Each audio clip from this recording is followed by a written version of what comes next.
gentlemen, just a note this morning, we will be doing a TEFRA hearing first, so I will have to read through the 2.5, 3-page text here for the TEFRA hearing. We will take roll call on the TEFRA.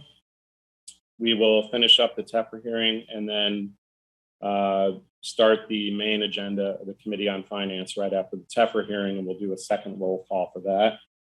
So let us start out with the roll call for the TEFRA hearing. This meeting will now come to order pursuant to applicable law and my determination that attendance by remote means is necessary because an in-person meeting is not practical or prudent. Due to the declared public health disaster caused by COVID-19, this meeting is conducted by a video conference. Let the record reflect this is a public hearing being held pursuant to the requirements of Section 147F of the Internal Revenue Code of 1986 as amended. And the notice of the public hearing was published on June 8th, 2022 on the website of the City Clerk of the City of Chicago. The public hearing is held by video conference, but available to the public via a link located at and via telephone, toll-free telephone number provided at the chi-cityclerk.com. So with that, we'll start off with the roll call. Alderman Hopkins, are you ready? Ward 02 is here for roll call 01. All right. Alderman Hopkins. That's a yes? Present. All right. Alderwoman Dowell.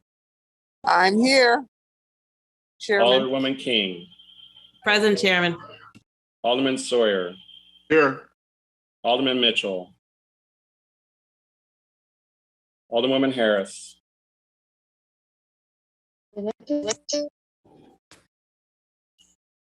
Alderman Beal. Yep. Got him. Alderwoman Sadlowski Garza. Present, Chairman. Alderwoman Lee. Present, Chairman. Good morning. Morning. Alderman Cardenas. Alderman Quinn. Here. Alderman Burke. I see you there. Alderman Lopez. Chairman Lopez. The original Lopez is live and present. All right, Alderman Moore. Let him know. Let him know. Alderman David Moore is present. Call him. Call him. Call him. Tell him they're gonna get rid of it. Oh no, just don't worry. Don't worry. I'll put you down as present, Alderman Roboris. I'm Alderman sorry, Curtis. I'm sorry, Mr. Chairman. I'm here. That's all right. I got you. Alderman Curtis. Chairman, did you get Alderman David Moore to do that talking? Yes, I did. Present. Thank you. Alderman Curtis and Alderman Moore. Thank you. Alderman O'Shea. Here. Alderman Brookins. Here. Alderwoman Tavares. Present. Alderman Burnett. Alderman Irvin. Yeah, Alderman Irvin's here. Thank you. And 1 second, please. I'm going to promote Alderman Cardenas to. I've got it, sir. I got it. Alderman And we Cardenas. we have Mitchell for the roll as well. Alderman Cardenas is here for the vote. Thank you. Alderman Irvin, I had Alderman Taliaferro. And Alderman Roboris, I have you. Alderwoman Austin. Present, Mr. Chairman. Thank you. Alderman Villegas. Present. Alderwoman Mitz. Present. Alderman Spizzato. Alderman Politano. Present, Chairman. Alderman Riley. Present. Alderwoman Smith. And include enhancing the accessible entrance with new Alderman entry Tunney. Here. pavilions, reconstruct. Alderman Osterman. Alderwoman Silverstein. Vice Chair Hairston. Present. And Chairman Wagersback is present. All right, ladies and gentlemen, we have a quorum. I have to read through the TEFRA hearing, so sit back for a few minutes. And of course, we will be hearing this portion of the TEFRA on the main agenda. So Let the reporter mark the screenshot of a notice of the committee's exhibit number 1 for identification. This is a hearing regarding a plan of finance to issue a City of Chicago multifamily housing revenue note, West Haven Park 2D, Series 2022, in an aggregate principal amount not to exceed $30 million. The proceeds of the note will be loaned to WHP-2D LLC, an Illinois limited liability company, the borrower, along with certain other funds to finance the acquisition by the borrower of ground leasehold interests in land located at 145 North Damon Avenue, also known as 1951 to 1959 West Lake Street in the city. And second, the construction thereon, rehab, and equipping of mixed income, mixed use, multifamily development consisting of one elevator service 12-story building attached to a 4-story component containing approximately 96 residential rental units, of which 25 will be reserved for low and moderate income tenants. In addition to the approximately 38 units reserved for existing public housing, individuals and families with a right of return under the Chicago Housing Authority relocation rights contract and eligible applicants from the CHA's wait list, together with related common facilities and parking spaces collectively called the project. The borrower will be the initial owner-operator of the project. The managing member of the borrower is WHP-2D Manager, LLC, an Illinois limited liability company. The city will issue the note pursuant to its powers as a home rule unit of government under the Constitution of the State of Illinois, the Constitution, and an ordinance adopted by the City Council of the city. The note will not be a general obligation of the city, the state of Illinois, or any political subdivision thereof, but will be a limited special obligation of the city. The principal amount of any of premium, if any, and interest on the note will be payable solely out of the revenue of the project and other funds pledged and assigned for their payment by the borrower in accordance with the borrower loan agreement between the city and the borrower. The note will not constitute an indebtedness or an obligation of the city, the state of Illinois, or any political subdivision of the state of Illinois within the purview of any constitutional limitation or statutory provision. No holder of the note will have the right to compel any exercise of the taxing power of the city, the state of Illinois, the United States of America, or any political subdivision of any of them to pay the principal of premium, if any, or interest on the note.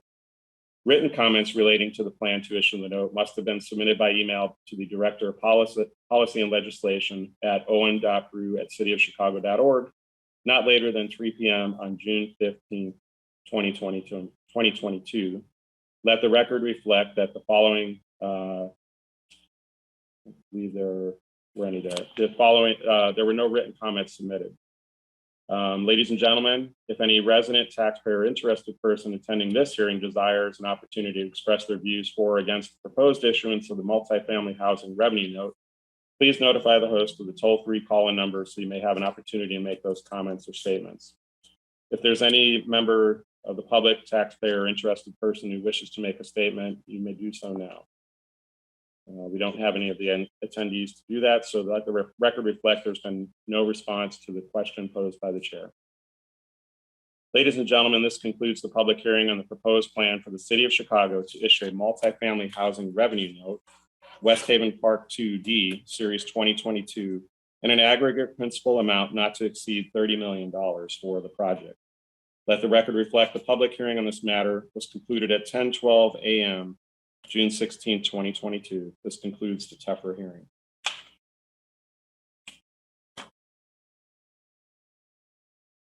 All right, thank you, ladies and gentlemen. We'll just double check to see if we had anybody else. We had Alderman Mitchell, Alderman Taliaferro, Alderman Osterman. Just like to be added to the roll. I have you, thank you. Alderwoman Smith, same. Thank you, Chairman.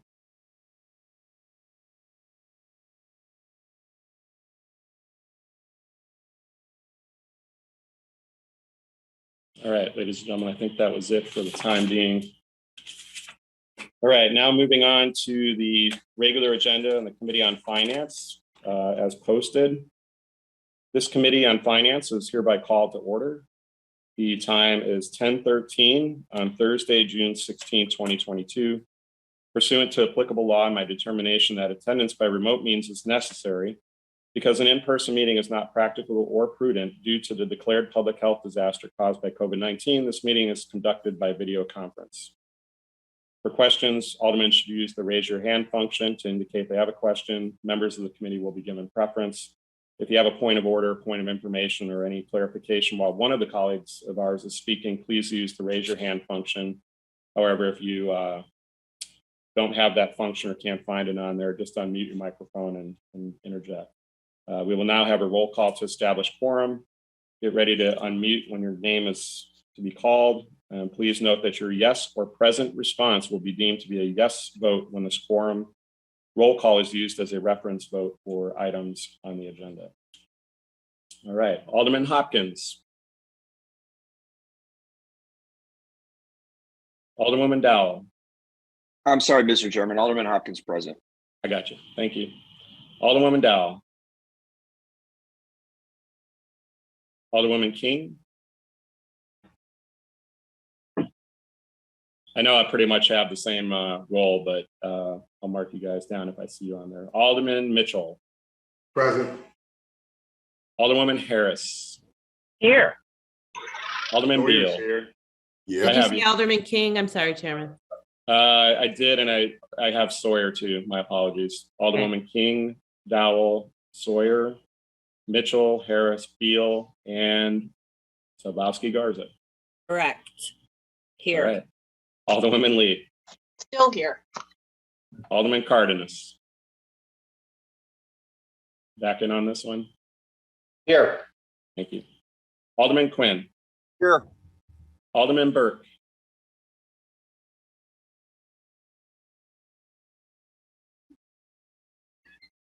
Alderman Burke. No, I thought I saw you on there. All right. Alderman Raymond Lopez. Still originally present. Alderman Moore. Present, Chair.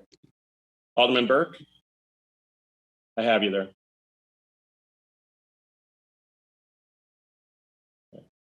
Alderman Curtis. Yes, sir. Alderman O'Shea. Here. Alderman Brookins. Here. Thank you. Alderwoman Tabaris. Here, present. Thank you. Alderman Burnett. Present. Alderman Irvin. Alderman Irvin's present. Thank you. Alderman Taliaferro. Alderman Reboyers.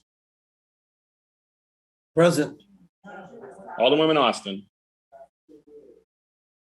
Present, Mr. Chairman. Alderman Villegas. Present.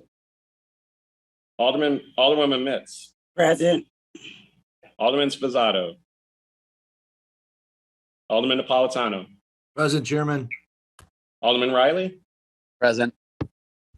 Alderwoman Smith. Present. Alderman Tunney. Yes. Alderman Osterman. Present. Yes. Alderwoman Silverstein. That includes a surface parking lot. Vice Chairman Hairston. Present. The Vice Chairwoman. And then Chairman Wagasback. All right, ladies and gentlemen, we have a quorum. And just a note, we obviously do not have Alderman Scott on this list, so we do have a quorum. We just have a even number for future reference. All right, ladies and gentlemen, we have no public speakers who signed up for today. There will be some people testifying on some other items. Alderman Beal, go ahead. Yeah, Mr. Chairman, do you have my 3 witnesses that are due to speak?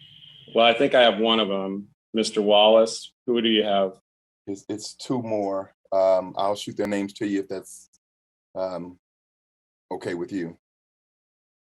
Yes. Okay, thank you. And let's see, let me just check through those attendees. All right, ladies and gentlemen, we do have some other attendees from different departments that will be testifying today. So just work with me when we get up to those points. All right. Moving on to the approval of the Rule 45 report from the previous meeting of the Committee on Finance. Does anyone have any changes or questions on this item? Move to pass, Chairman. Alderman Lopez. Alderman Lopez has a motion to approve the report by the affirmative vote of all members present. For the roll call used to establish quorum, all in favor signify by saying aye. Aye. Aye. All those opposed? In the opinion of the chair, the ayes have it, and the motion carries. Chairman, can you count Alderman Dowell towards this roll call for quorum? Yes, I can.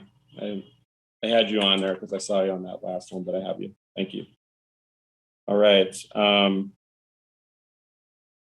Ladies and gentlemen, we're going to move out of order so that we can go immediately to hear the matter that we just heard in the TEFRA hearing a few minutes ago. So please move to item 5 on the agenda. A substitute was sent out for this item. The substitute only served to correct the omission of a few words, so there were no substantive changes. May I have a motion to accept the substitute by the affirmative vote of all members present for the roll call used to establish quorum? So move, Mr. Chairman. Mr. Chairman. Alderman Rebouros, so moves. All in favor signify by saying aye. Aye. Aye. All those opposed?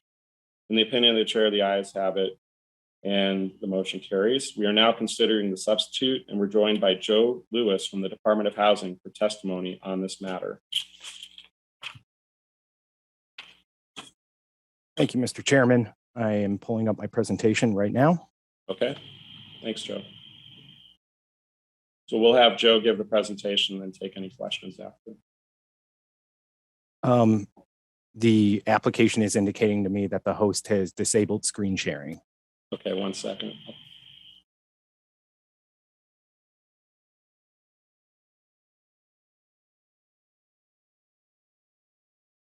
Can you try it again? Try again, please.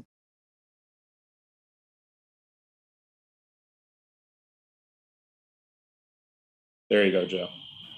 We can see it. Great.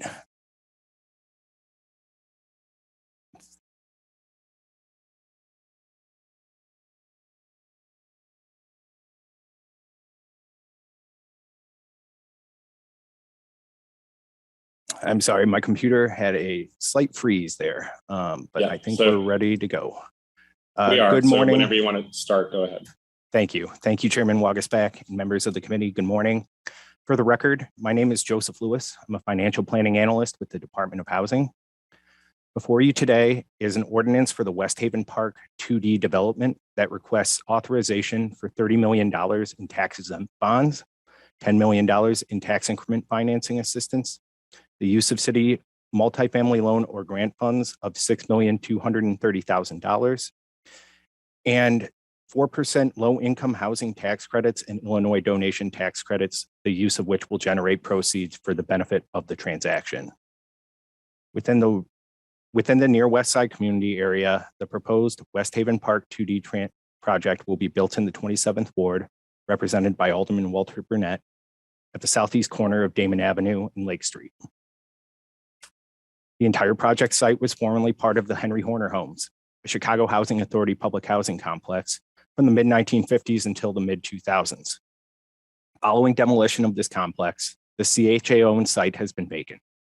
Pursuant to a consent decree approved by the United States District Court in connection with the Henry Horner Mothers Guild versus Chicago Housing Authority case brought forth in the 1990s, the CHA is bound to convert the Horner development to a mixed income neighborhood, and this project will fulfill and close the requirements of the consent decree. West Haven Park 2D will consist of a 12-story, 96-unit new construction building with a 4-story component that will include housing for mixed income households, commercial space, and 16 parking spaces. There will be 82 one-bedroom units, 14 two-bedroom units, and 5 units will be affordable to tenants earning no more than 50% of the area median income. 55 units will be affordable to tenants earning 60% of the area median income. 3 units will be for tenants at 80% of the area median income, and 33 units will be rented at a market rate. 38 units will be leased to CHA residents. 6 units will be handicapped accessible. 14 will be adaptable and 3 will be available for the hearing or visually impaired. Amenities include a community room, exercise and yoga facilities, business center, bike room, roof deck, and on-site management. Approximately 4,200 square feet of commercial space will be distributed across 3 ground floor spaces, one of which is intended for a restaurant use and 2 are targeted for convenience retail uses. The location at approximately 145 North Damon Avenue will be well served by public transit as the forthcoming CTA Damon Green Line elevated station is adjacent to the proposed site. Total development costs for West Haven Park 2D are approximately $49,555,388. And in addition to the city assistance, the development will also be financed with the first mortgage and with capital funds from the Chicago Housing Authority. The developer is a joint venture of Brinshore Development, LLC, and the Michaels Organization. And this venture was initially selected by the Horner Working Group for the general redevelopment of the Horner homes in 2002. Brinshore Michaels has delivered over 1,200 units of affordable and mixed income development in Chicago, and they've completed more than 20 phases of redevelopment for the CHA, including 6 prior phases of the development of the redevelopment of the Horner homes as West Haven Park. The general contractor is a joint venture between McShane Construction and Ashlar Construction, the latter of which is a certified MBE WBE and has historically participated in similar projects as a subcontractor. Ashlar will take on elevated responsibilities in the general contractor role and generally grow its capacity as a general contractor for projects of comparable scale through their participation in West Haven Park 2D. Alderman Burnett is supportive of the West Haven Park 2D project. I'm joined by members of the development team to answer questions that this body may have about this matter. Thank you. Thank you, Joe. Could you actually go back to the financing page and the one with, there you go. You might want to leave it on that one for a second.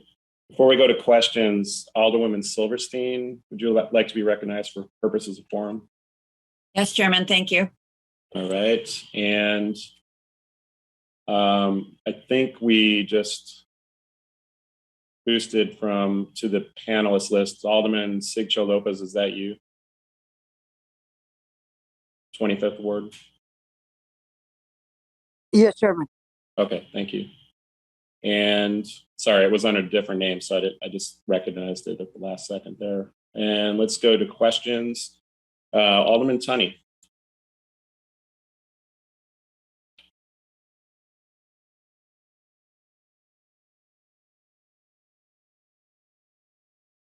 All right. Tom, I'll come back to you. Alderman Villegas, would you like to make a comment or any questions? Yeah, thank you. Thank you, Chairman. I just had a question for either the department or the developer. I was just curious, given the and I support this project, given the proximity to the VA, was there any thought in perhaps setting aside some units for veterans as well?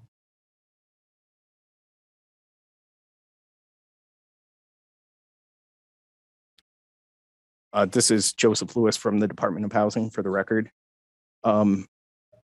That question is something I would need to research and answer through the chair. Okay, if you could, because I mean, you know, the Jesse Brown Center is down on Damon and Polk Street, and this is located at 145 Damon, which would be just one bus ride over. So again, I'm just curious if you could research that, I'd appreciate it. Thank you, Chairman. Thank you, Joseph. Yeah, Joseph, whenever you get that, if you want to send it through the chair, we'll get it out to all the aldermen. Chairman Villegas, that'd be helpful. I will do that. Okay. Let me go back to Alderman Tunney, and then I saw after that Alderman Moore.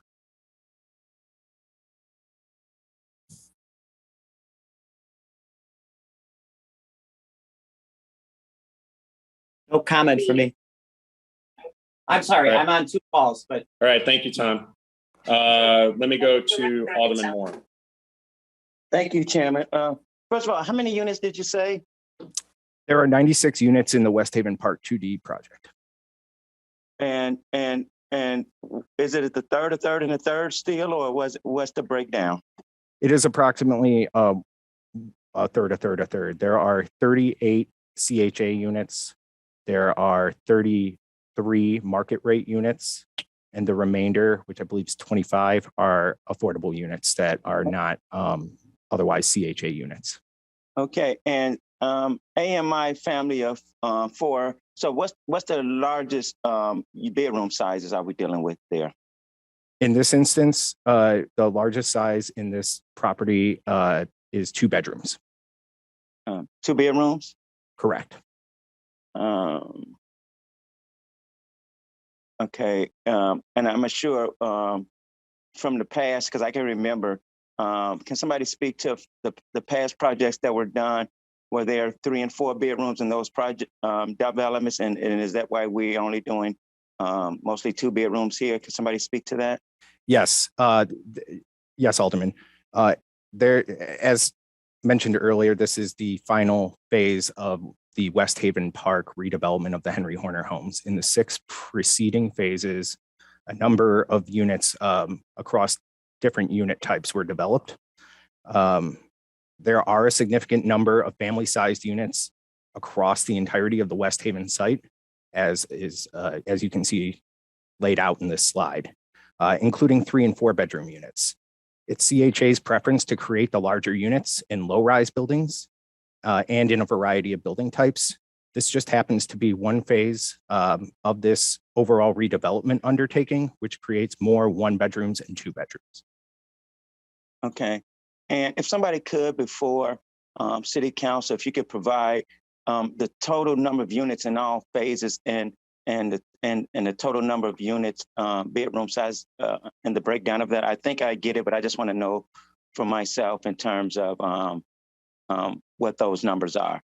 So total number of units in all phases, and then the bedroom breakdown sizes of those units, especially more specifically the CHA units, if I need to be specific. So you don't necessarily have to give me all the other units, but the CHA units are the ones I'm concerned about. We will provide that information to you through the chair.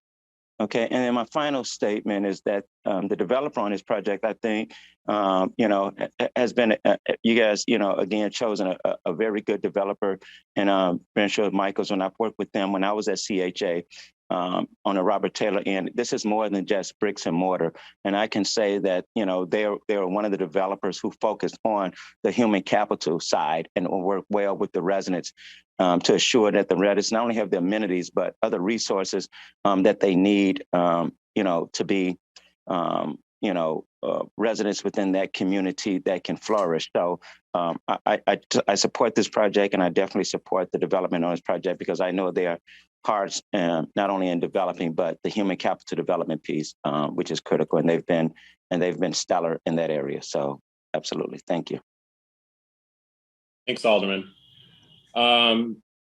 Before I go to Alderman Burnett, Alderwoman Coleman, we're trying to put you from the attendee list onto the panelist for your item number 7. So you should have a box that opens up there to promote you to panelist. All right, very good. Alderman Burnett, would you like to make any comments on this item? Chairman, I don't believe we have Alderman Burnett right now. If we Oops, I thought he popped someone on else for the motion. Sorry about that. Okay, then Alderman Moore makes a motion to approve this item by the affirmative vote of all members present for the roll call used to establish quorum. All in favor signify by saying aye. Aye. All those opposed? Aye. In the opinion of the chair, the ayes have it and the motion carries. And Joseph, thank you for the presentation. If you can get those answers for us before the full city council, that would be helpful. So we appreciate your presentation. Thank you, Chairman. We will provide responses in short order. Thank you. All right, ladies and gentlemen, we're going to move back to item number 2.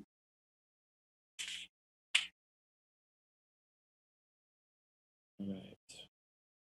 Let's see.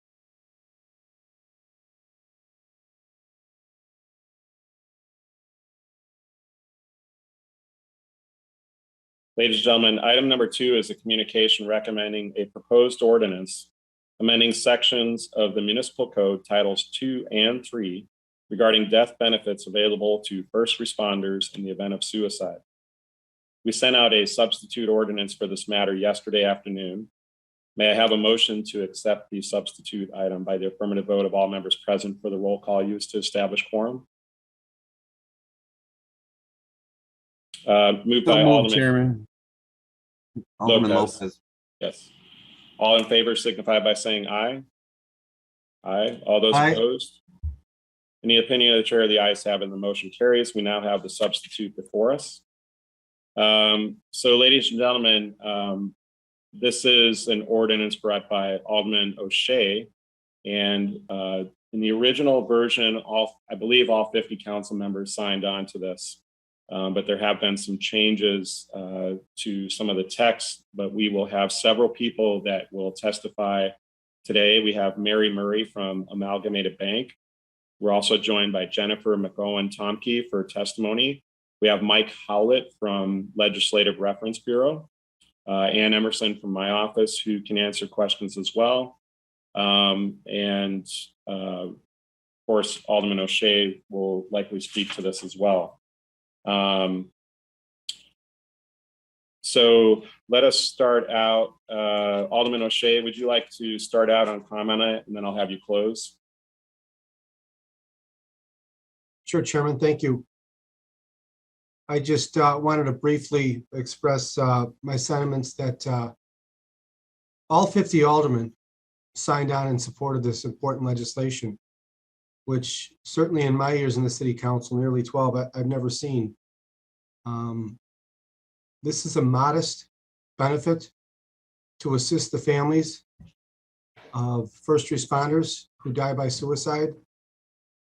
It's a small gesture to do what we can as government to support families in crisis. And I just wanted to say thank you to everybody for coming together on this important issue. Chairman Wagasbuck, your leadership on this, and especially Ann Emerson, and tireless advocate on this issue.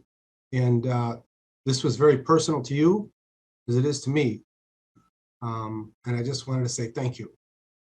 I'd also like to recognize two of our fallen first responders, families members are on today with us, Stacy Escamillo and Julie Trollia. And I would just like to say to them, thank you for speaking up. And on behalf of the City Council and the City of Chicago, we want to take care of this to help you through this difficult time, to support you during this difficult time, and let you know that we're thinking of you and we're thinking of your husbands. I'd also like to recognize Mr. Patrick Collins, who brought this to me, and a tireless advocate on behalf of these families. Thank you, Chairman.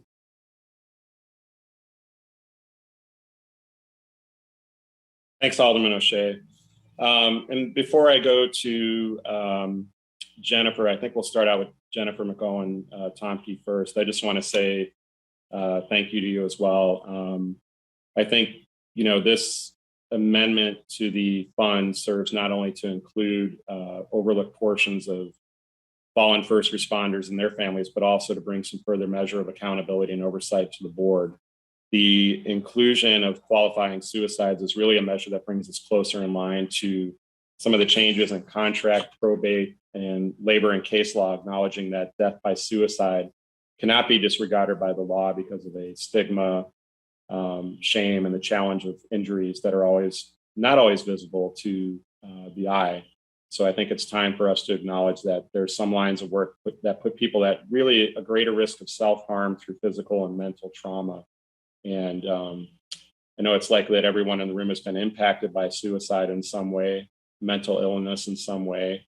And I think this is just a moment to say the quiet part loud and shore up each other to promote this dialogue, communication, and treatment of this issue. So I want to thank each and every one of you, not only for signing on, but really supporting this measure. I know We spent a lot of time back and forth to try to make sure that we got this right. And I just want to thank everybody that participated in going back and forth on the legal issues, on the issue of suicide and mental health. These were very difficult conversations in the way that we approached this, but I think everybody that was at the table, from police, fire, your office, Alderman O'Shea, and our staff just working together was incredible. So we want to be here just to listen and help people in this time of crisis. I think with that, I will hand it off to Jennifer McCohen-Tomke for testimony. Jennifer, are you ready? I am, Chairman. Thank you so much. And if you could state your name for the record and your organization, I would appreciate it. Happy to. My name is Jen McGowan-Tomke. I am the Chief Operating Officer at NAMI Chicago, the National Alliance on Mental Illness. Thank you to the Chairman, Vice Chair, and the members of the committee for the opportunity to testify today on this very important topic.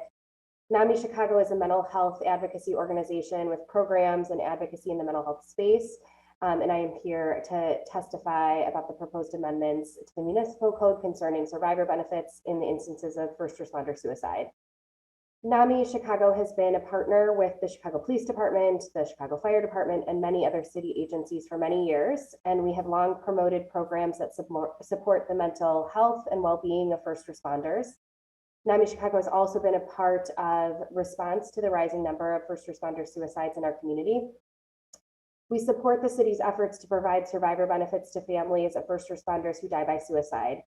These efforts, of course, must go hand in hand with preventative mental health work to keep individuals and families from the brink of hopelessness that can sometimes lead to tragic death.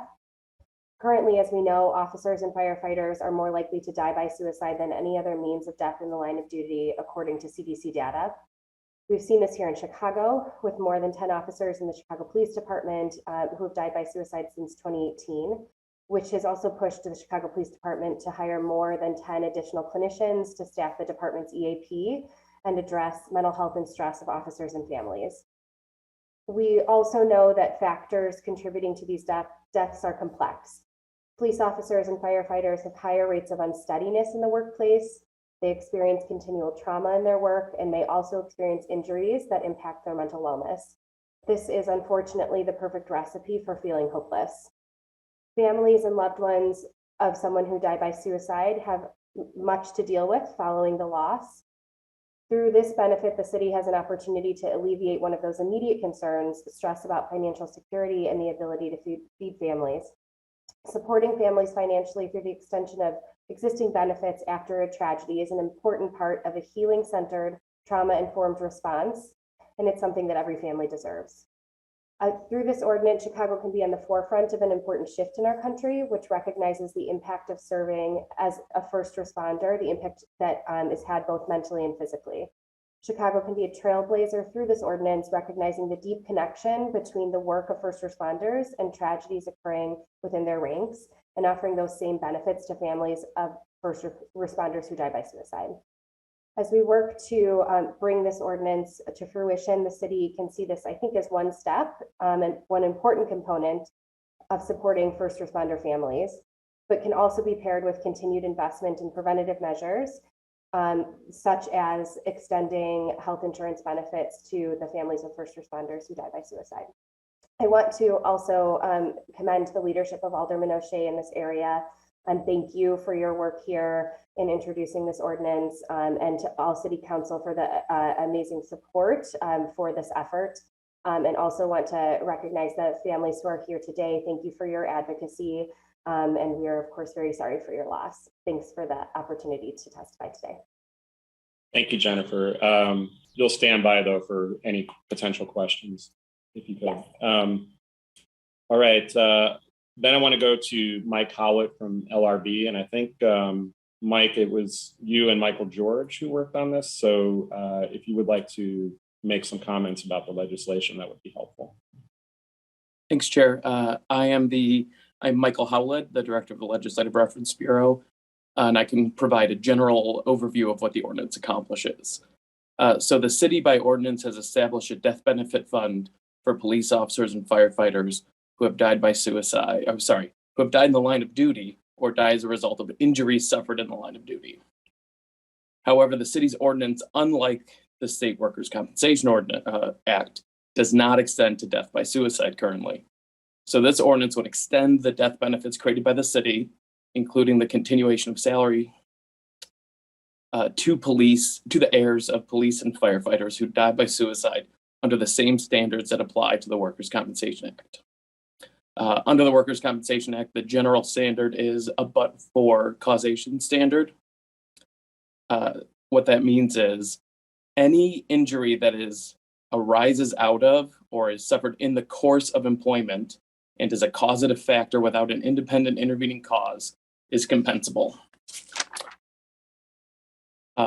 Additionally, this ordinance adds the comptroller to the Board of Trustees for the Death Benefit Fund and also makes a few related conforming changes to the operational provisions governing the board.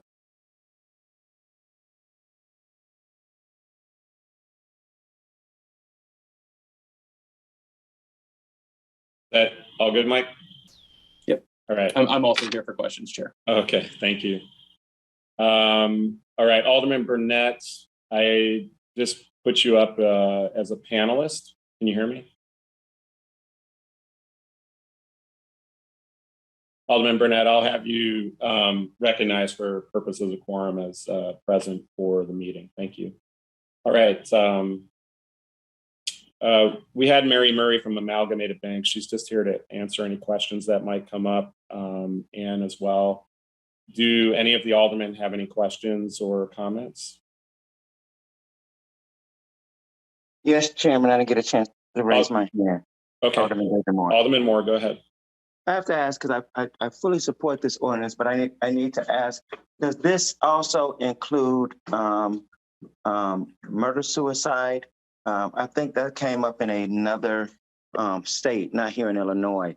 And would that include that if someone killed themselves and maybe a family member or a spouse or something like that, would that also still fall under this ordinance?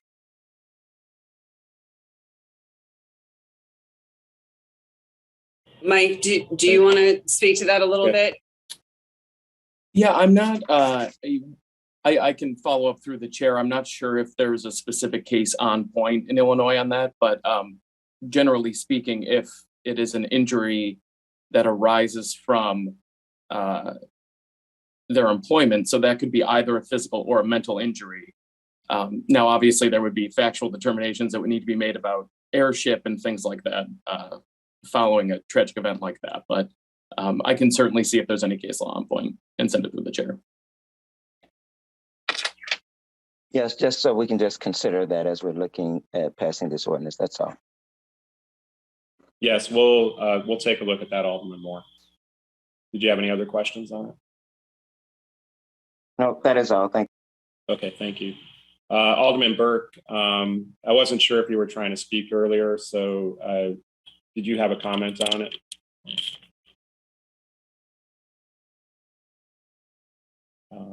Okay. If we need to get back in there, we'll get you back in. Let me go to Alderman Napolitano. Thank you, Chairman. Just very quick question on this. This is great. I'm glad we're doing this. Does this grandfather in any of our fallen brothers and sisters to a certain date, or is this starting from today? Or I'm sorry, yes, it does. It does. It goes back to 2018. Absolutely awesome. Terrific job. Thank you. Thank you, Alderman. Yeah, it's 2018, and we did take that into consideration. January 1st, 2018 was the specific date, but it is in the ordinance on section 6, and that is the last paragraph if you want to take a look at it. Thank you, Chairman. You're welcome. Alderman Irvin. Thank you, Mr. Chairman. What is the fiscal impact of this currently and going forward? So we have. State your name, Ann. Sorry. This is Ann Emerson with the Committee on Finance. I will, with Marty Joyce's and Chairman O'Shea's help, I will send along through the chair we reached as far out as would be possible. So the number that we anticipate would depend on the size of the family, qualifying benefits. So there's two different numbers. There's a number for what the potential salary impact would be, and there's a number for what the trust impact would be. And I'm happy to send that around. It's highly dependent on how many qualifying cases we'd have. But don't you have some sort of an estimate as it relates to, we're going back to January 1st of 2018, isn't there an actual factual body of information that we could make a reasonable estimate on? Yes, there is. We have that number? Specific numbers that we've. So it would be from the trust end, we'd probably be looking at a maximum if everyone qualified and everyone was able to get the maximum benefit, $4 million. 4? Yes, and that would be if absolutely every case qualified and received the max trust amount under the board. And just on average, what would this be approximately? I know we don't have a crystal ball and we don't want to see any officer suicides, but on average, what would this enhanced benefit cost to produce on a per case basis? Just an average, a ballpark average.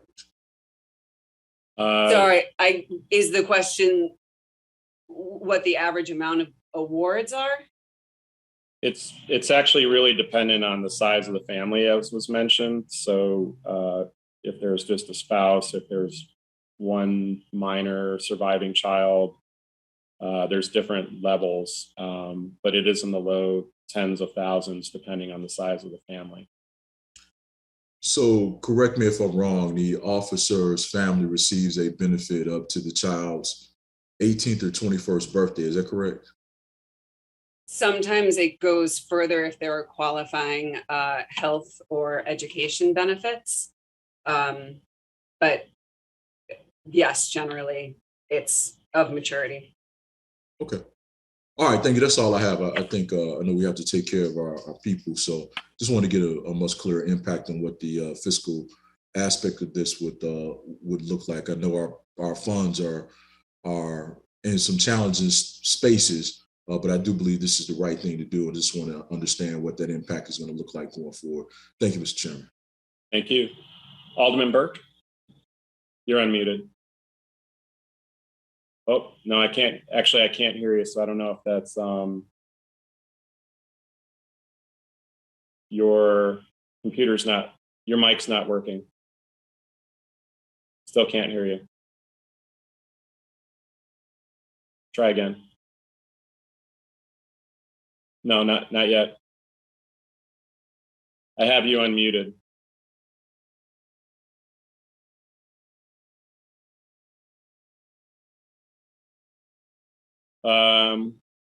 Let me go, Alderman Burke, let me go to Alderman Hopkins, and if you have somebody there that can tweak your mic, we can get you back on in a second.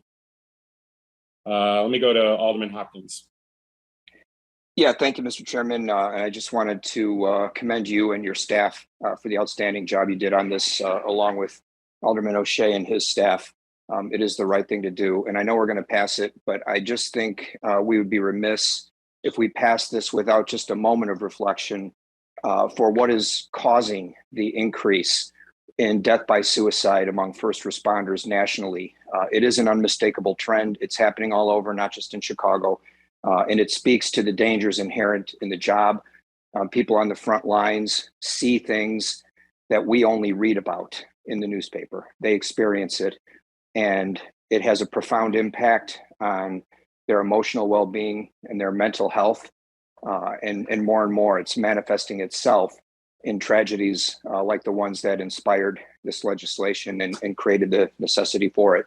The first responders on the front line, they really are the canaries in the coal mine in a lot of ways, and they're seeing the gradual degradation of our social order and it should give us all pause about the direction we're going as a nation, and what it means to have the people who take an oath to protect us are increasingly putting their personal lives and their mental health at great risk. So this is the right thing to do, and I commend you for doing it. But it's tragic that we have come to this point in our society. Thank you, Mr. Chairman. Thank you, Alderman Hopkins. And I think everyone agrees with you there. A virtual few seconds to reflect on this is a great idea from you. So I'll pause for a second. And I know we have Alderman Burke trying to get on as well. And I know he's a former policeman, so he might wish to speak to it as well. But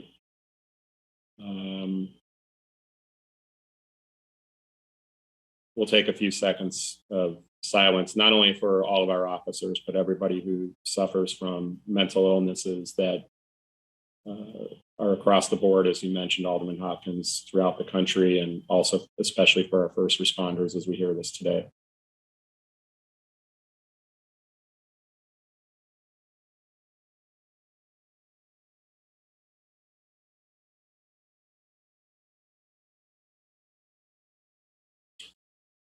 Thank you, everyone. Let me go to Alderman Lopez. Alderman Lopez. Alderman Burke, do you have sound yet?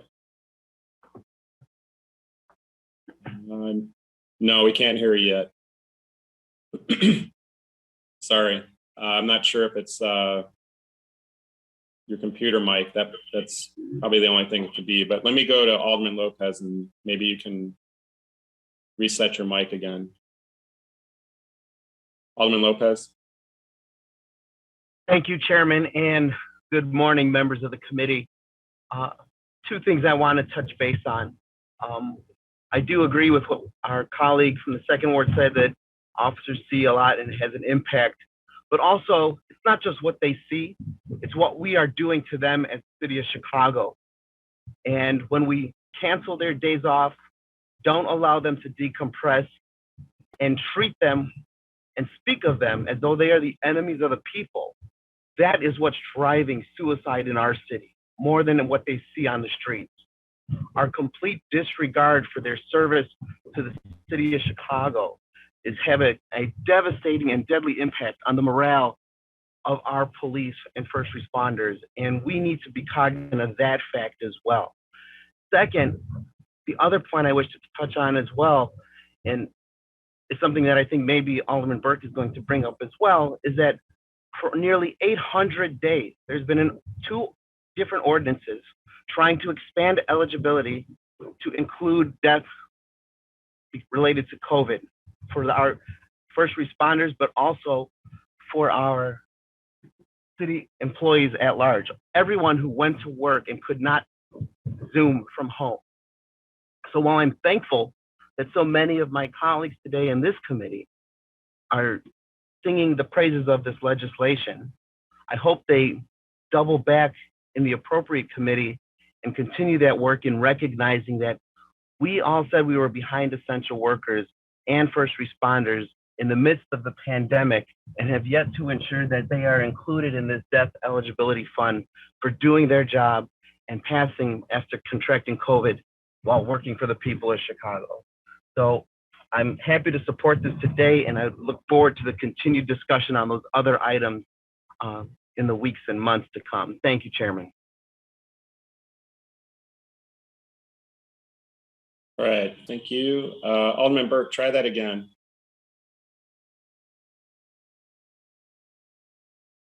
No, we don't have any sound from you, sir. How about if he needs help, obviously. Yeah, he has help there. Somebody's trying to get the tech going. Alderman Burke, we're going to go ahead and move on. And then when that gets fixed, if you want to speak to this item, we can make sure that goes on record. So I'll have Alderman O'Shea make some motion to approve this item by the affirmative vote of all members present for the roll call used to establish quorum. All those in favor signify by saying aye. Aye. Aye. All those opposed? In the opinion of the chair, the ayes have it, and the motion carries. Hello? Thank you all. Oh, we got you now. There we Okay, we got it. Okay, I think we got it. Alderman Burke. Can you hear me now? Yes, now we can hear you. Now we can I hear you. apologize. That's all right.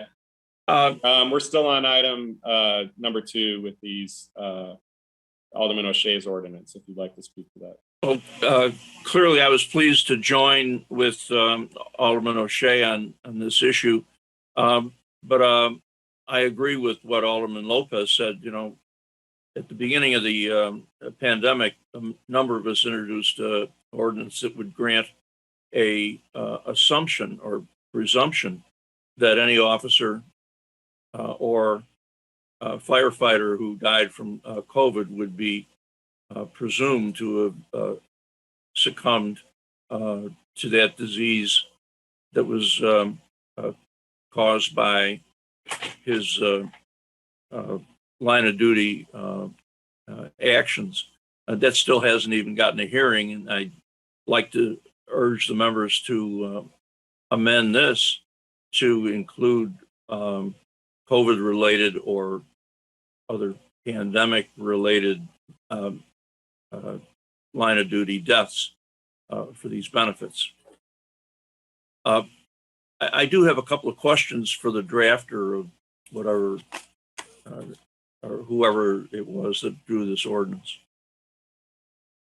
Was it the law department?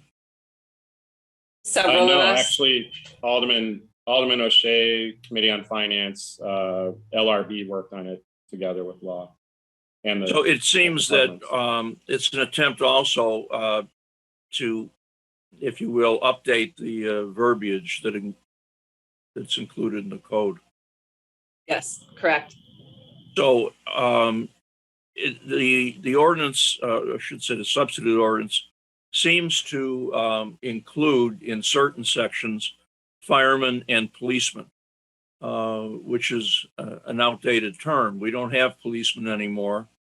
We have police officers, and we don't have firemen anymore. We have firefighters. So on page 1, there are several references to firemen and policemen in the definitions and in 38010. And again, on 38030, it refers to the Board of Trustees of the Policemen's and Firemen's Death Benefit Fund. It really, if we're updating it, it should use modern references, either first responders or police officers and firefighters. I'm sure that these words were included in the code in days when there weren't very many females in law enforcement. So while we're about it, we ought to try to acknowledge that the police department and the fire department is far more diverse than it was when these sections of the code were originally adopted. Again, in 38040, report of injury, it refers to policemen, firemen, policemen, firemen, policemen, firemen.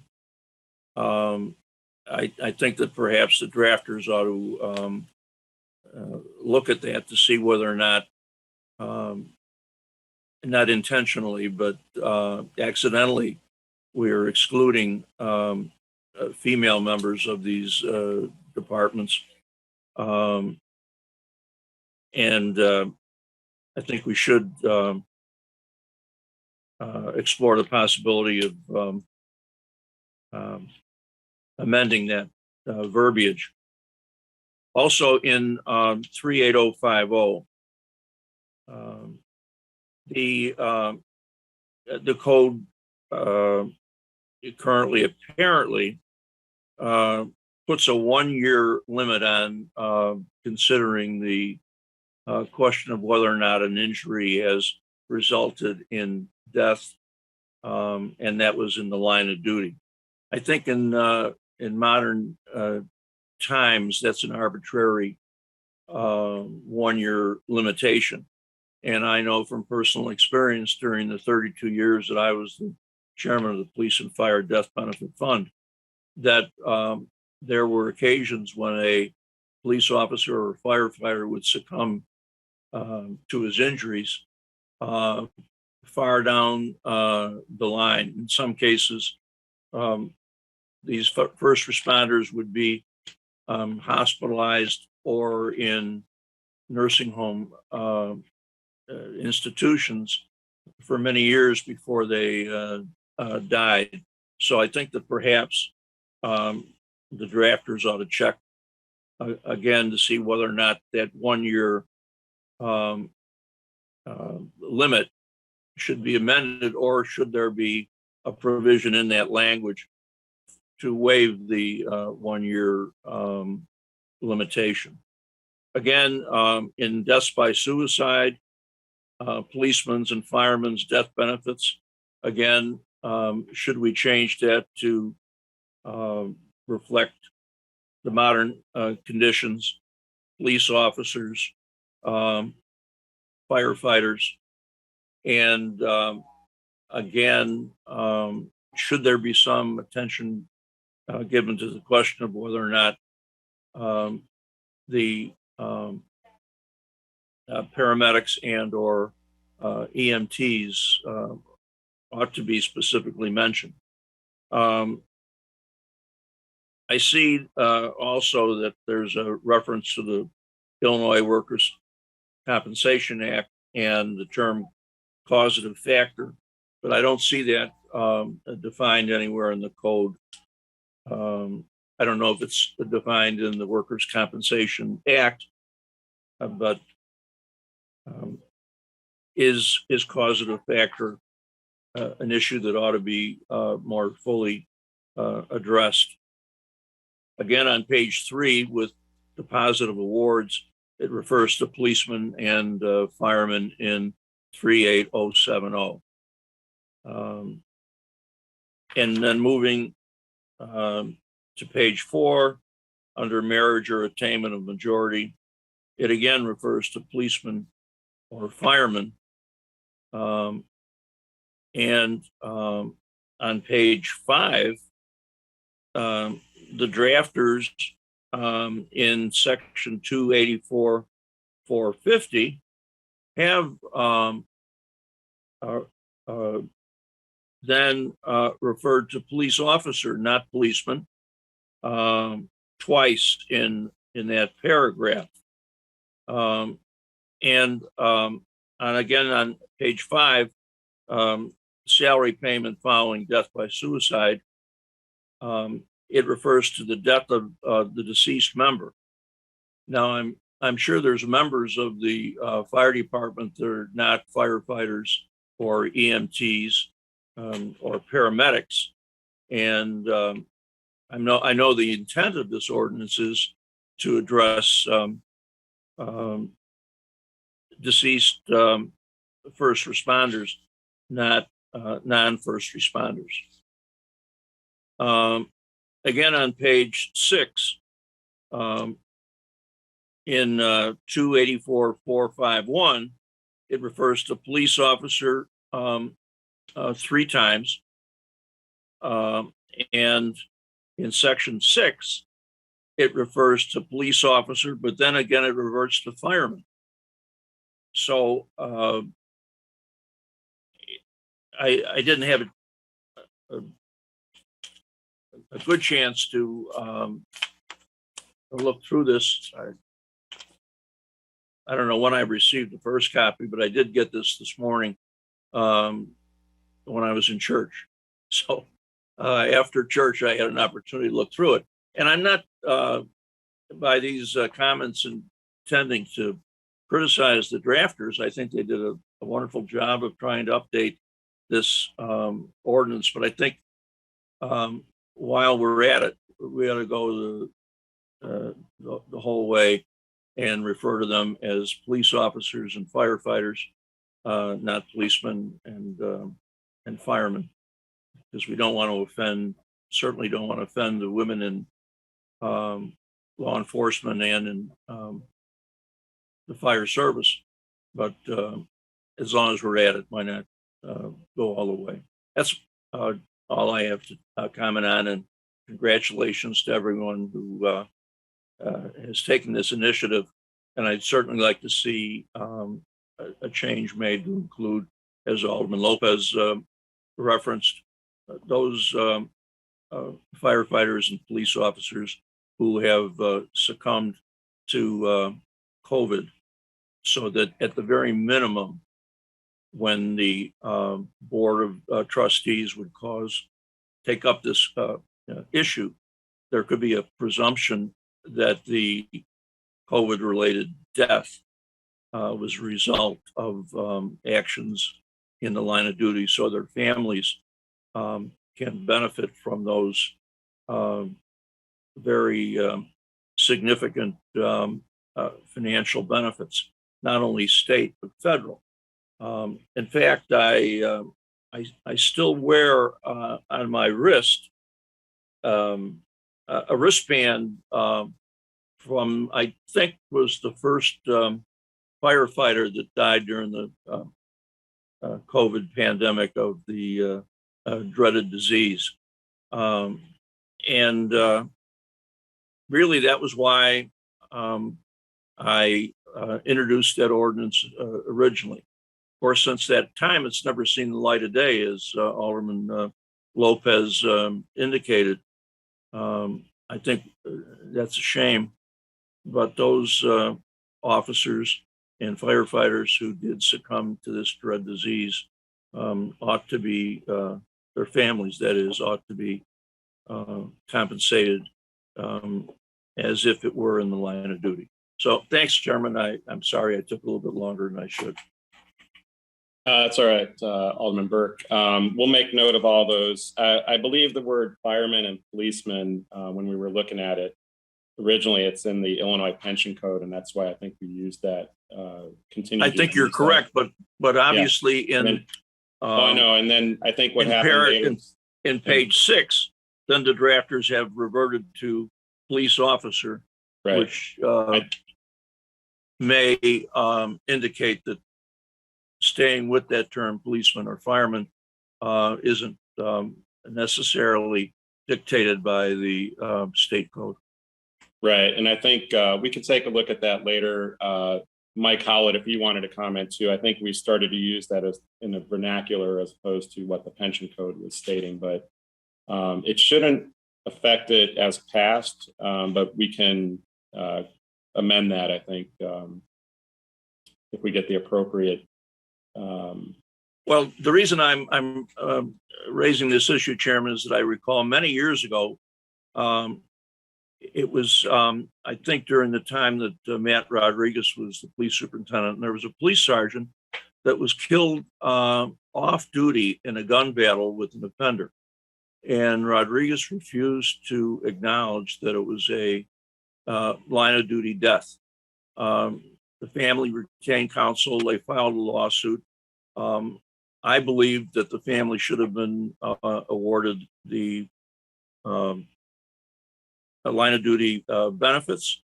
And I intervened in the matter as the chairman of the Committee on Finance. And the case went all the way to the appellate court, and ultimately the family got the award. So sometimes the devil's in the detail with lawyers, as you know. And if the term can be updated to reflect the realities of our society, I think it should be. And, you know, it's something you can take a look at. I know what the intent is, and I fully support the not only the wisdom, but the mercy that the sponsors of this substitute have exhibited. Thank you. Thank you. Mike Howlett, did you want to just add anything to that? I think we can come back to it if we need to. But go ahead. Thanks, Chair. You were 100% correct. The perhaps admittedly outdated terms firemen and policemen are directly cited from state statute. That's the reason for the difference amongst the sections. And then another point that Alderman Burke had raised was independent intervening cause and causative factor. Those are pretty well established concepts in the workers' comp case law, which is why we were comfortable directly using the terms from the case law. For reference, this issue, death by suicide, has been recognized since 1962 under Illinois case law under the Workers' Compensation Act. Thanks, Mike. Thanks, Mike. Let me go to Alderman Hopkins. Yeah, just a parliamentary question, perhaps from Mr. Howlett. If the intention is to make those changes, as Alderman Burke suggests, due to let's call it vocabulary issues, could that just be done under the guise of what we used to call a scrivener's error? Just to correct the error in drafting without having to go through a whole amendment process. Is that something we could do? I would. Oh, sorry, go ahead, Ann. Oh, sorry. I was just going to say, I think that we would probably want to double and triple check on whether or not we might have any impact. Yeah, you tell me, Mike. My response was going to be I would defer to the sponsors on that question if they want to make any changes first. And second, I believe the only potential change would be in that section 6. We can of course absolutely do a follow-up amendment if that's the desire to pass today, but generally speaking, amendments need to be in writing. So if there's substantial edits throughout the document, then we would need to hold it and produce a new written copy before passing it. Yeah, why don't Alderman Hopkins, why don't we go ahead? We've already passed it, and we'll convene our group and go through it very quickly before council. And then if that is the legislative step we can take, we can move forward on that. If it requires, a little bit more, as we were referring to things in here about the Illinois Pension Code and the workers' comp, I think that's where we were trying to parallel the correct language there. So why don't we, I would prefer to leave it as is, as passed. We will come back based on Alderman Burke's comments and Alderman Hopkins' suggestion and try to see if we can fix it before, if it's a scrivener's error, fix it before council. If it is not, we can come back and do an amendment at the next meeting, if that's possible, Mike. Yeah, that seems reasonable. Okay. Thank you, Alderman Hopkins. Appreciate it. Alderman Burke? Sound good?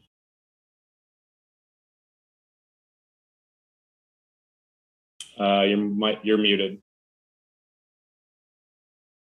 We'll definitely work on that. I'll work on it with the sponsor, Alderman O'Shea, before the city council and see if we can get this done very quickly.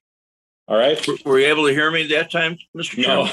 I'm sorry. No, I couldn't read your lips. You were going a little faster, but go ahead. Please reiterate what you were going to say there. You hear me now? Yes. Oh, I said congratulations to all those that are doing this. It's the Lord's work. Long overdue. Good job, Alderman O'Shea and everyone else. Thank you. All right. We have that one, the motion that had passed. So I appreciate everybody's input on that, and we will go back immediately and work on that after this meeting. Thank you, everyone. So moving on to, and I want to thank Jen, McGowan, Tomke, and Mary for all their work again. And I know they were on the call, and we'll continue to work with Mike Howlett and the folks at LRB who really jumped into this for us, as well as legal staff from the departments and from law. All right, ladies and gentlemen, let's move on to item number 3. Let me make sure I'm back in my right section here. Item number 3 is a communication recommending a proposed ordinance amending Municipal Code Section 3-56-041 concerning reduced term wheel tax licenses. We are joined by City Clerk Anna Valencia for testimony on this matter. Let me make sure she is City Clerk. Very good. We can hear you. Are you ready for testimony? Yes, I am. And I apologize. I am home with COVID. So please stay out and be safe out there. It's still around. But I'm going to do my testimony. And then Riley, my Chief Operating Officer, is here as well for any questions. So bear with me in my voice. Thank you for having me today throughout my time as City Clerk. I have seen residents come to my office and struggle to come up with $95.42 in order to come into compliance with the wheel tax for a passenger vehicle. The reduced term city sticker provides residents with the option to buy a city sticker in smaller installments, 4 months at a time for $31.82, allowing them to come into compliance at a smaller price point and avoid the risk of hefty tickets and regressive fines and fees. Residents who choose the reduced term option receive a courtesy renewal notice 45 days prior to the expiration of their current sticker, reminding them to either come back to the city clerk's office location or return to our e-commerce website online to renew their city sticker. Residents who have chosen the reduced term city sticker can renew at the reduced price or choose the 1 or 2 year city sticker option at the time of expiration. Since the introduction of the pilot program in October of 2019, the Office of the City Clerk has sold 184,947 reduced term city stickers. The reduced term sticker is available to all Chicago residents and designed specifically for our residents who might have fallen on hard times and economically or may be in dire financial position. Without this affordable option, residents are at risk of receiving a $200 ticket every day they are not in compliance with the wheel tax. I'd like to thank Chairman Wagaspack and Alderman Villegas for co-sponsoring this legislation and continue their support. One other notation is since we launched this as well, we've seen about $1.2 million in new revenue that we were not collecting because we were giving people a pathway to compliance. So at this time, I'm happy to take questions. Thank you, City Clerk Valencia. Did Riley Bolin want to speak, or just for questions? He's just here for questions. Okay, great. Do we have any questions from City Council members? All right, then Alderman Urban makes a motion to approve this item by the affirmative vote of all members present for the roll call used to establish quorum. All in favor signify by saying aye. Aye. Aye. All those opposed? In the opinion of the chair, the ayes have it and the motion carries. And City Clerk Valencia, I hope you feel better. That was an easy, sorry to make you wait, but that was an easy pass. I'll take it. Thank you for, I hope my budget hearing is this easy. Take care. I don't know if that'll happen, but thank you, everyone. Feel better. Feel better.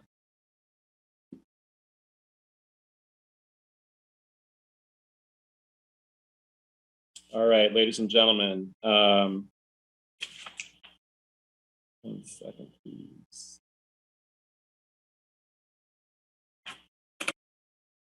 All right, we're moving to item number 6. Item number 6 is a communication recommending a proposed ordinance concerning the authority to issue up to $21 million in multifamily housing revenue bonds to C40 Preservation Association Limited Partnership for construction of affordable housing located at 209 South Kedzie Avenue and 3137 to 3157 West 5th Avenue in the 28th Ward.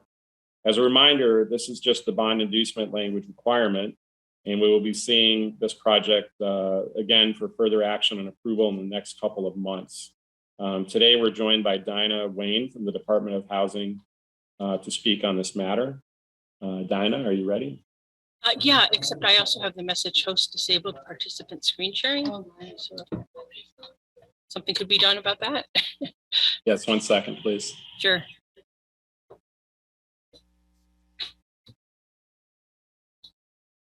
Can you try now, please? Okay, just a second. Perfect, thank you. Okay.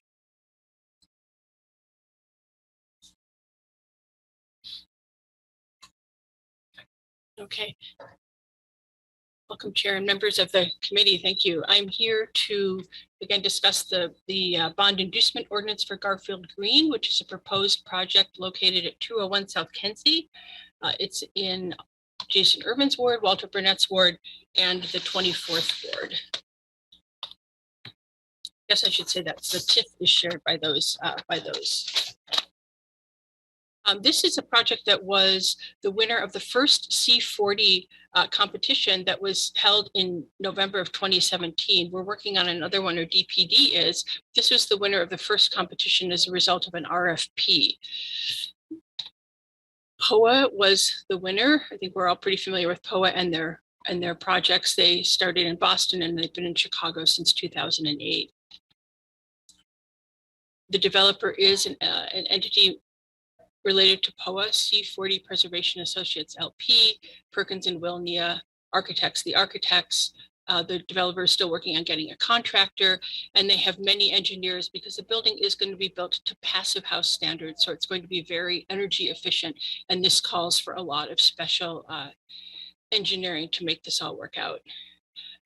I have two sites highlighted here because the RFP did cover two sites, but our discussion today concerns only the south site at 209 South Kedzie. The project will be 43 units of 1, 2, and 3 bedroom affordable apartments between 30% and 80% AMI. They're going to have 11 of the units with a project-based subsidy from the Chicago Low-Income Housing Trust Fund, and there will be some commercial space facing Kedzie and then other tenant amenities, second floor and on the rooftop. 15 spaces for parking. It's considered a transit-oriented development, so there are fewer parking spaces than we might normally see in such a project. Again, the site outlined Kedzie, Fifth Avenue here. What the site looks like now, what the building should look like when finished. Another elevation. In terms of the financing, again, we're here just to get permission to have the city issue $20 million or up to 21 million, give or take, in tax exempt bonds. We're also planning on a multifamily loan, such as home, for $7 million, TIF at $6.5 million. And then you can see the other funding there on the screen, and then the mix of units over here. Yeah, I think that's it. It has the standard, obviously it's going to create affordable housing. It's going to be a very green building, and then it will come with a great deal of construction jobs, and the regular affirmative action and city residency requirements will need to be met as well. And that concludes my presentation. Thanks. Thank you, Dinah. Are there any questions on this number 6 in the 28th ward?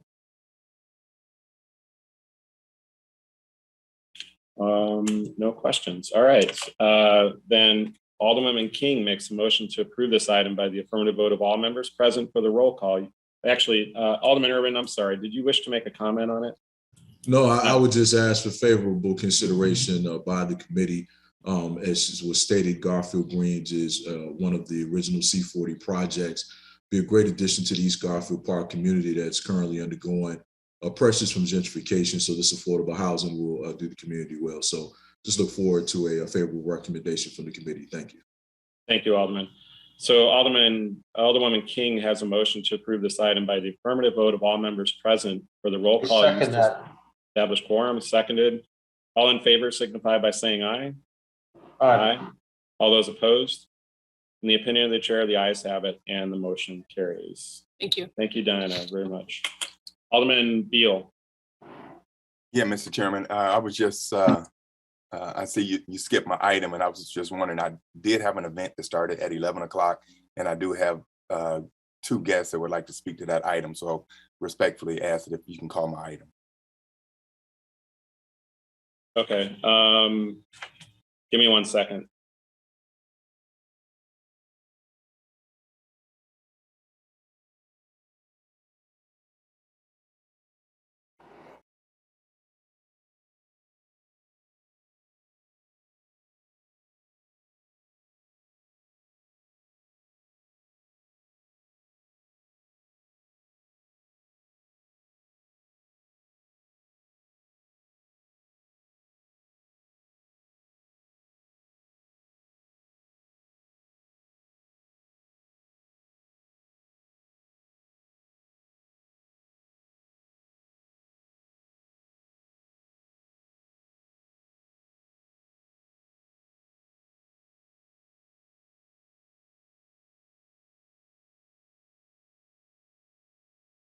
Alderman, I need to knock out a couple more items, and then we can come back to this item. part of the reason is I didn't get your email until yesterday afternoon and the speakers this morning. So I had some other people actually I had the whole thing lined up in a lengthy conversation at the end for this item.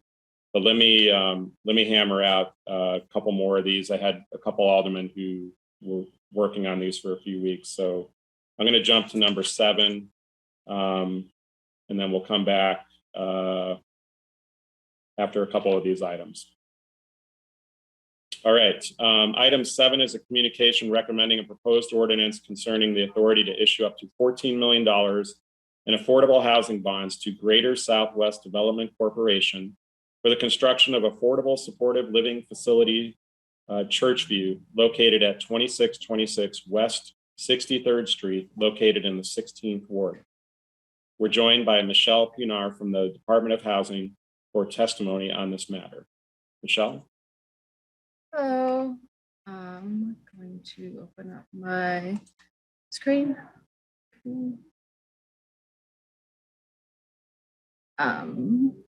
This guy. Apologize. Good morning. Thank you for having me. Chairman Walkersbeck and members of the committee. For the record, my name is Michelle Pinar from the Department of Housing. I'm here presenting a bond inducement ordinance for the Churchview SLF Supportive Living Facility transaction that requests this committee's authorization of up to $14 million in tax-exempt housing bond notes. The Churchview SLF is in the Chicago Law neighborhood within the 16th Ward with Alderwoman Stephanie Coleman. Churchview SLF was built in 2003 by Greater Southwest Development Corporation. This is Greater Southwest. I don't know if you guys can see my arrow. And then Churchview SLF is on the right side. And then Churchview Manor is on the left side. Churchview SLF is connected to Churchview Manor, and both are senior residences. These two developments allow the senior residents of the community to age in place with dignity and respect. Project summary and unit mix. There are 86 units within this development, 76 of which are studios, and we have 10 one-bedroom units, all at 50% of the AMI. They're planning a moderate rehab to preserve and enhance the existing affordable housing. Here's the financing and sources and uses.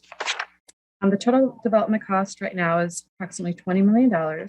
In addition to funds derived from the issuance of the city bonds, the transaction will also be funded with a city multifamily loan and equity from donation tax credits, along with these tax credits. We are hoping to bring the full financing to City Council in September of this year. All right, thank you very much. Are there any questions? Alderwoman Coleman, did you want to make a comment? I believe I have you on the panel. Yes, thank you, Chairman. You I would just like to offer my full support and ask for the Finance Committee's favorable vote on this item. Director Adrian Soto and the entire Greater Southwest team has committed to making sure that minority representation will be for the upgrade of Churchview. I am looking forward to this project and this investment in the Chicago lawn community. Thank you, Alderwoman Coleman. Thank you, Chairman. Alderman Villegas makes a motion to approve this item by the affirmative vote of all members present for the roll call used to establish quorum. All in favor signify by saying aye. Aye. Aye. All those opposed? Oh, I'm sorry, Alderman Cardenas. Did you want to make a comment? Thank you, Sean. I want to make a comment overall. I obviously I am overwhelmed with good vibes and what's happening with some of these projects getting financing for their affordable housing. It speaks to the need. I just wonder, like, what I'm doing wrong on my end. I've been waiting for a year and a half for an affordable housing project in McKinley Park, where there's obviously like a lot of neighborhoods facing a huge rise in housing, and also the Hispanic population has decreased about 30% in McKinley Park over the last decade. And yet I cannot seem to have or get any traction with the administration. And maybe you can help me out, Chairman. I don't know who else to turn to because nobody's listening. Well, I think they might have just heard you. So thanks. Thank you for that comment. I think Ms. Pinar could also forward that information on as well, but I know that we have some of the other. Again, but kudos to everybody else who's succeeding because I can't seem to succeed. So that can be good. Thank you. Thank you. So following on that motion, in the opinion of the chair, the ayes have it and the motion carries. And that was a motion from Alderman Villegas to approve the item by the affirmative vote of all members present for the roll call used to establish quorum. Item number 8 is a communication recommending a proposed ordinance concerning the authority to amend the master intergovernmental agreement with the Public Building Commission of Chicago regarding use of tax increment financing funds for various projects. We sent out a substitute ordinance on the matter yesterday, and the substitute served to remove a few projects from the docket because of the TIF's involved expiration. May I have a motion to accept the substitute by the affirmative vote of all members present for the roll call used to establish quorum? Alderman Cardenas so moves. All in favor signify by saying aye. Aye. All those opposed? In the opinion of the chair, the ayes have it and the motion carries. We now have the substitute before us, which will be explained by Sandra Blakemore, Acting Commissioner of AIS, and she will provide testimony on the substitute and the whole item. Ms. Blakemore? Good morning. Acting Thank you for Commissioner having of me Art. here today. This substitute ordinance is asking for approval for the Department of Assets, Information and Services to pay the Public Building Commission with TIC-approved TIF funds and to provide the payments in increments, not at the completion of the project. The PBC shall provide AIS with a requisition, cost itemization, and all documentation in Exhibit G, and the city will then review and issue payments. The list of projects on the attached substitute ordinance is actually a subset of a list of 96 projects that were approved for PBC to do work in an ordinance last year. Thank you.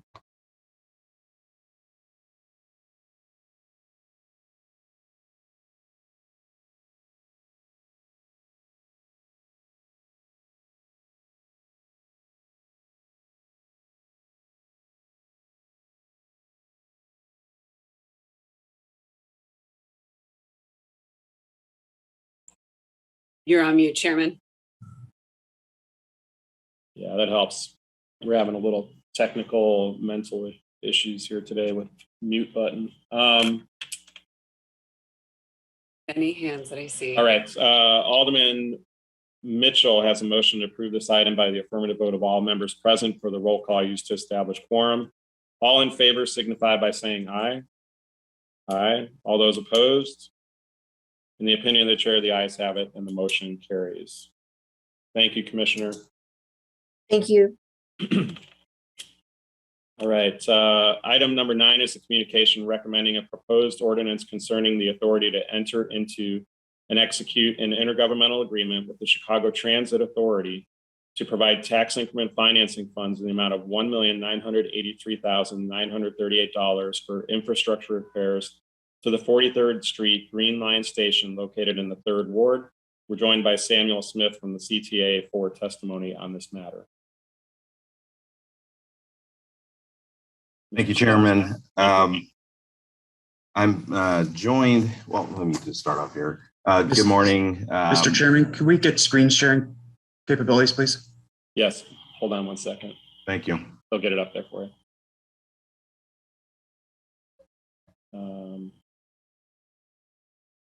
There you go. Thank you. Great. Thank you. Good morning, Chairman Walkersback and members of the Finance Committee. For the record, my name is Sam Smith, and I'm the Vice President of Intergovernmental Affairs for the Chicago Transit Authority. And I'm joined today by Bill Mooney, our Chief Infrastructure Officer, and Juan Pablo Prieto, our Director of Diversity Programs.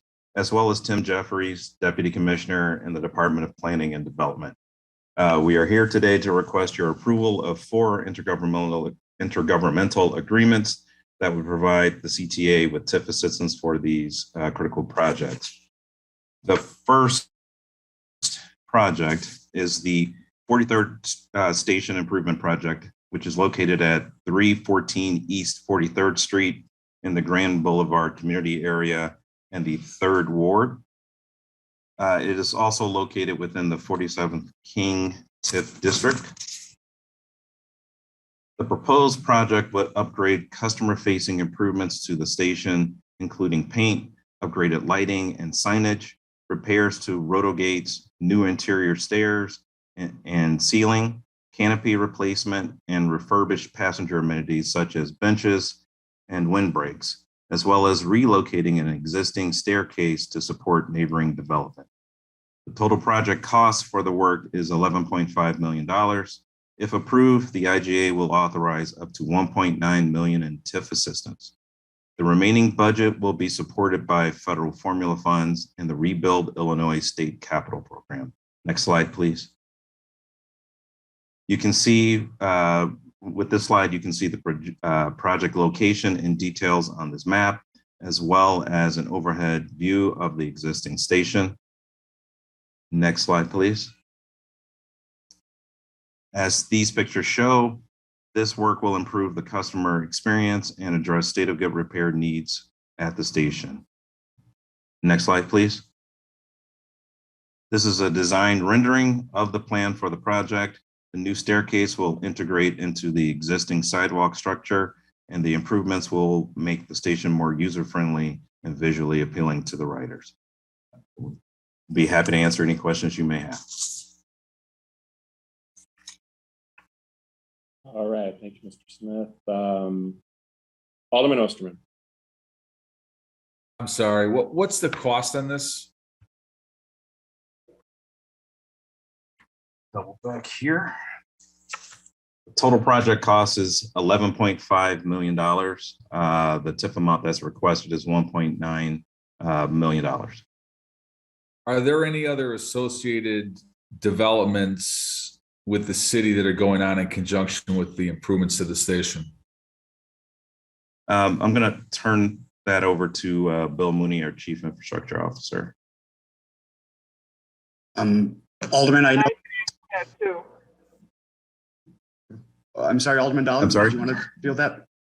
I could answer Alderman Osterman's question. Alderman Osterman, there is a currently being constructed a 99-unit, 5,000 square foot transit-oriented development at the southwest corner of 43rd and Calumet.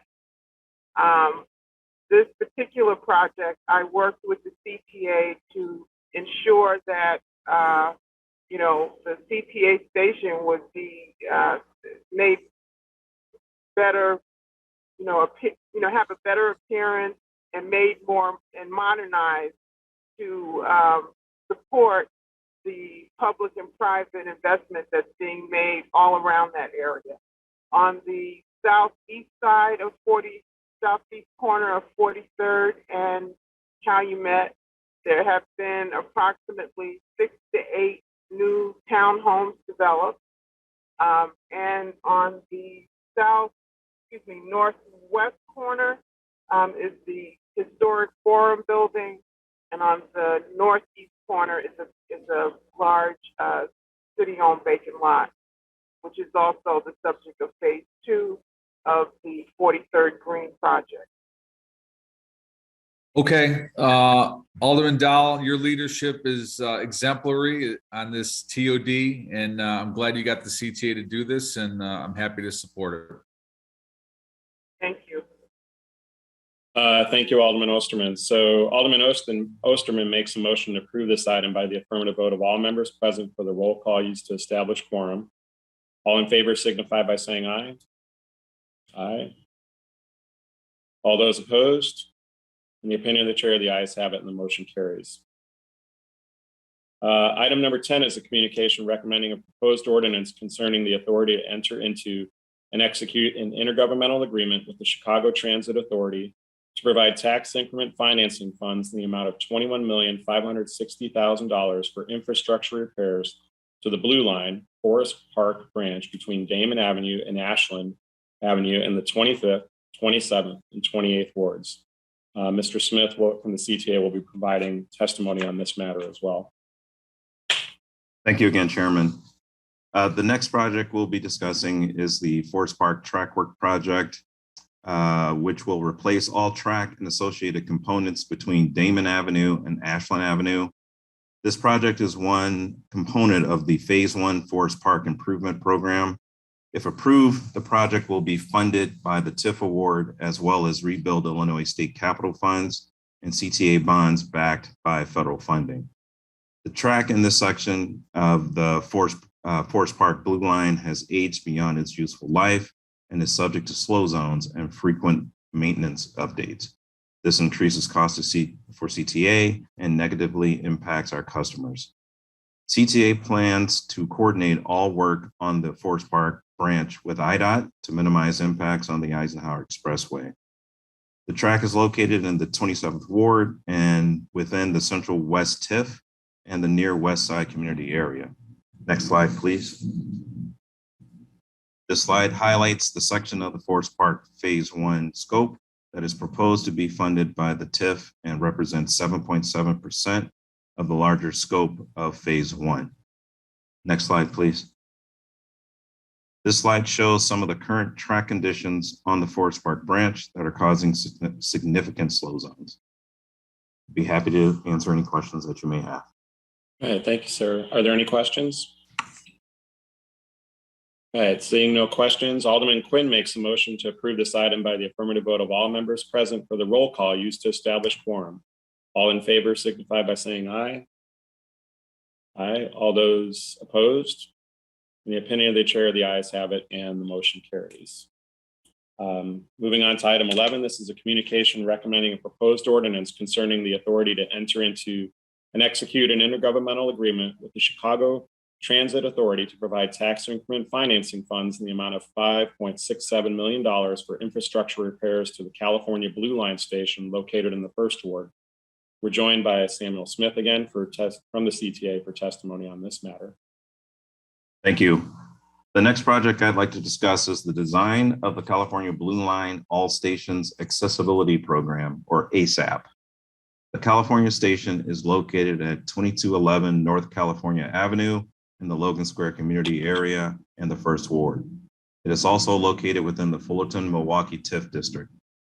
The station was prioritized in Phase 1 as part of the original ASAP plan, and the project will ensure the station is fully accessible to all CTA customers while preserving the historic elements of the station. The scope of the project would involve adding elevators on both platforms, adding additional staircases, and widening the platform. The total project cost for this work, including construction, is $36 million. If approved, the IGA will authorize up to $5.67 million in TIF assistance to support project design. The remaining budget will be supported by the Rebuild Illinois State Capital Program. Next slide, please. This map highlights the location of the California station within the TIF district. Next slide, please. And this slide shows the current platform conditions at the California station. Although new platform edging and lighting were installed as part of the recent Your New Blue project, the station platform is not currently fully accessible to all CTA customers. Next slide, please. This slide shows a rendering of what the station platform will look like once the elevators are installed and the station is fully accessible. With that, we would be happy to answer any questions the committee may have. Thank you, Sam. Alderman LaSpada.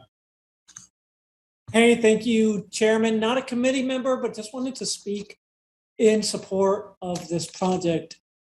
Looks really phenomenal. My thanks to Sam, to Maria Teresa Roman, who we've worked with on this, and also for all of our residents who use the CTA, who have really been pushing for greater accessibility.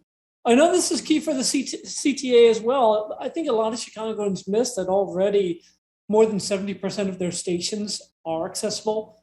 As Sam was talking about, the ASAP program is geared to get us through those last 40 or so stations that we need to promote full accessibility for. But this is a fantastic project, and I hope we can have favorable consideration from the committee today. Thank you. Thank you, Alderman. Seeing as there's no other questions, Alderman Brookins makes a motion to approve this item by the affirmative vote of all members present for the roll call used to establish quorum. All those in favor signify by saying aye. Aye. All those opposed? In the opinion of the chair, the ayes have it, and the motion carries. All right, Sam, item number 12 is yours again. This is a communication recommending a proposed ordinance concerning the authority to enter into and execute an intergovernmental agreement with the Chicago Transit Authority to provide tax increment financing funds in the amount of $8 million for infrastructure repairs to the Western Brown Line station located in the 47th Ward. Sam Smith from the CTA will provide testimony on this matter as well. Thank you, Chairman. CTA is proposing improvements to the Western Brown Line station and bus turnaround improvement project.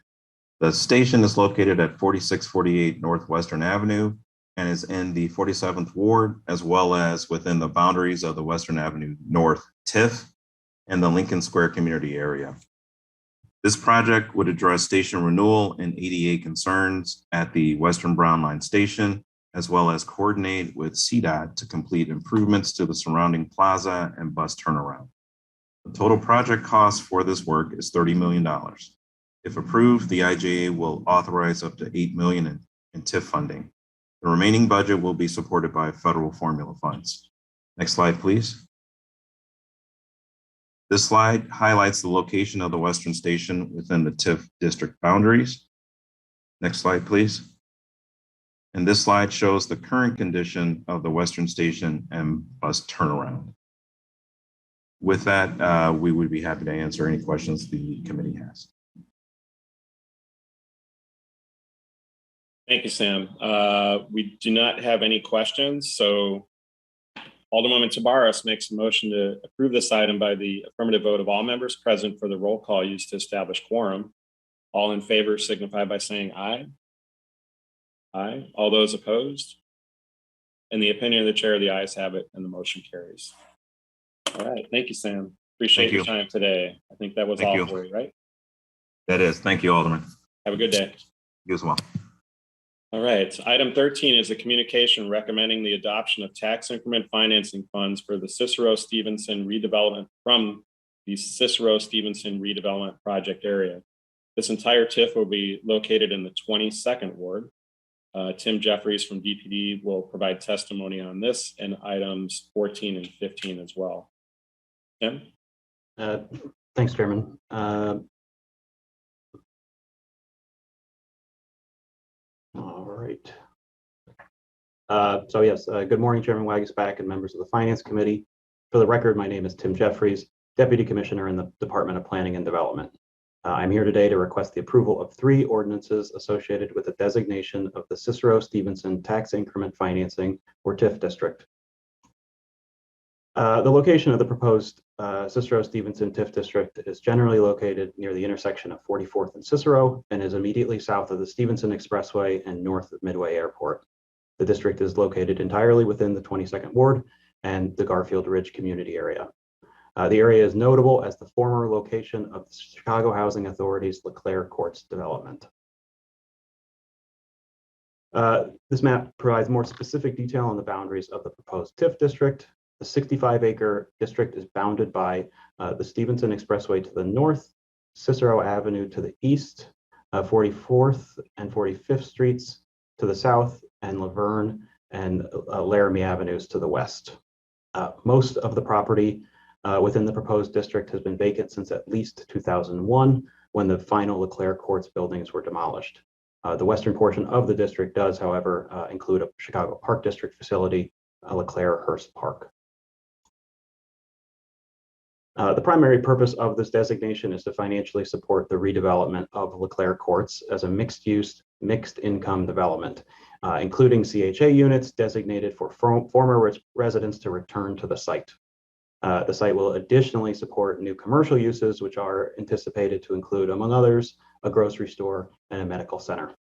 It is anticipated that in the future, TIF funds may be used to support the development of these affordable housing units, as well as the construction of public infrastructure necessary for development to occur. A future land use plan has been included in the redevelopment plan that reflects those goals for the mixed use community. That said, the zoning and plan development for the area has previously been presented and approved by City Council and will follow this general land use plan included in the redevelopment plan. This map shows a more detailed plan view that was approved as part of that plan development. As you can see, it is generally anticipated that the commercial uses will be north of 44th Street, with the residential units south of 44th Street. In closing, I just note that DPD supports this designation given the critical priority to redevelop Leclerc Courts. We believe that TIF is an essential and appropriate tool for this location that will expedite development and create tangible community benefits. I thank you for your favorable consideration of this request, and I'm happy to answer any questions you might have. Thank you, Tim. I believe Alderman Rodriguez was, we don't have him on. Oh, no, there he is. Yeah. Alderman Rodriguez, there you are. Sorry. Thank you, Chairman. Please go ahead and comment on it. Sure thing. I appreciate you bringing this up today, Mr. Chairman. Thank you for your comments, Mr. Jeffries. You know, this is an absolute game-changing development here on the southwest side of Chicago, potentially the largest development since Midway Airport. And there's significant infrastructure need, significant need for public support of this endeavor. You'll notice that the current state of affairs is we have winding roads there, and there's a DPD interest in returning to the grid that will cause some significant public support needs in this area. But ongoing, we got some good stuff going on here. We've got affordable housing, 200 units in phase 1 of our development, with a grocery store and Alivio Medical Center with a federally qualified health center going in. As we speak, we have a grammar school being built on this site, the Academy for Global Citizenship, which I'm not sure if it's public knowledge, but I will give it out today, is one of the 6 prize finalists. So there's a lot of excitement in this site, and I invite my colleagues to join me in this great endeavor of building out community, a blighted community. This is the reason that TIFs were established, and many of which ran on the fact that we support TIFs that certainly are supported by the definition of blight, and this is it, the current state of this space. So I thank you for your favorable consideration, colleagues, committee members, and Chairman Wagaspak, and I would leave. Thank you so much. Thank you, Alderman, and definitely an excellent use of TIF, as we've seen for the last several years, a really big shift toward funding public projects. So thank you for your work on this. And with that, Alderwoman Sadlowski-Garza makes a motion to approve this item by the affirmative vote of all members present for the roll call used to establish quorum. All those in favor signify by saying aye. Aye. All those opposed? In the opinion of the chair, the ayes have it and the motion carries. Congratulations. Thank you. All right, Tim, moving on to item number 14. This is a communication recommending a proposed ordinance designating the Cicero Stevenson redevelopment project area as a redevelopment project area pursuant to the Tax Increment Financing Act. Are you ready for this item, Tim? Yeah, I think that all of the, I guess I think my presentation generally covered all of those. The first one approves the redevelopment plan.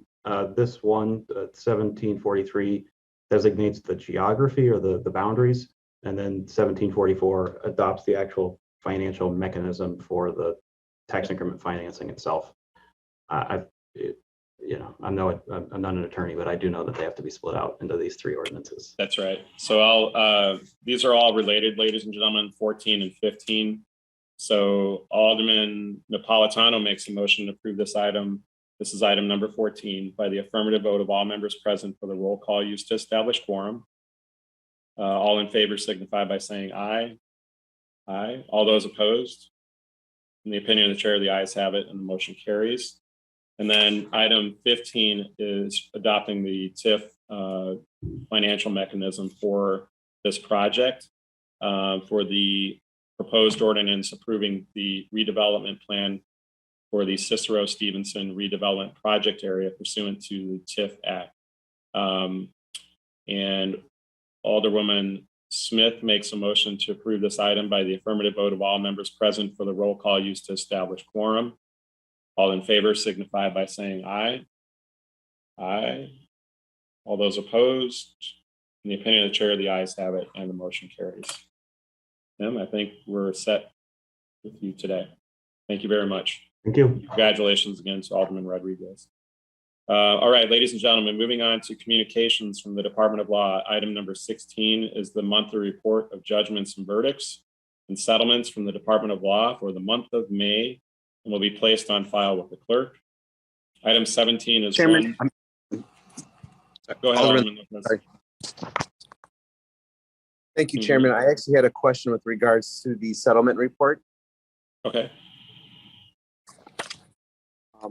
There were, and this question is, and I don't know if anyone is on from transportation or from law who would be able to answer this, but there were 3 items associated with Department of Transportation that were fall down sidewalks, related to sidewalks and falling down. One for 15,000, one for 50,000, and one for, I believe, 70,000. Listed on the list of settlements for the month. If we could have some explanation as to what exactly those were.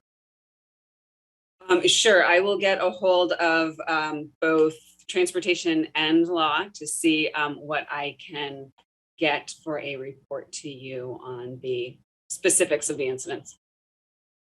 Before the end of the meeting? I can try, but I can certainly have it to you by COB tomorrow.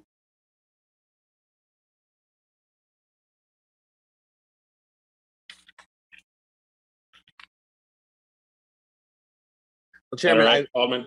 I mean, that's fine, but I think someone from law should be on the call when we have these on here.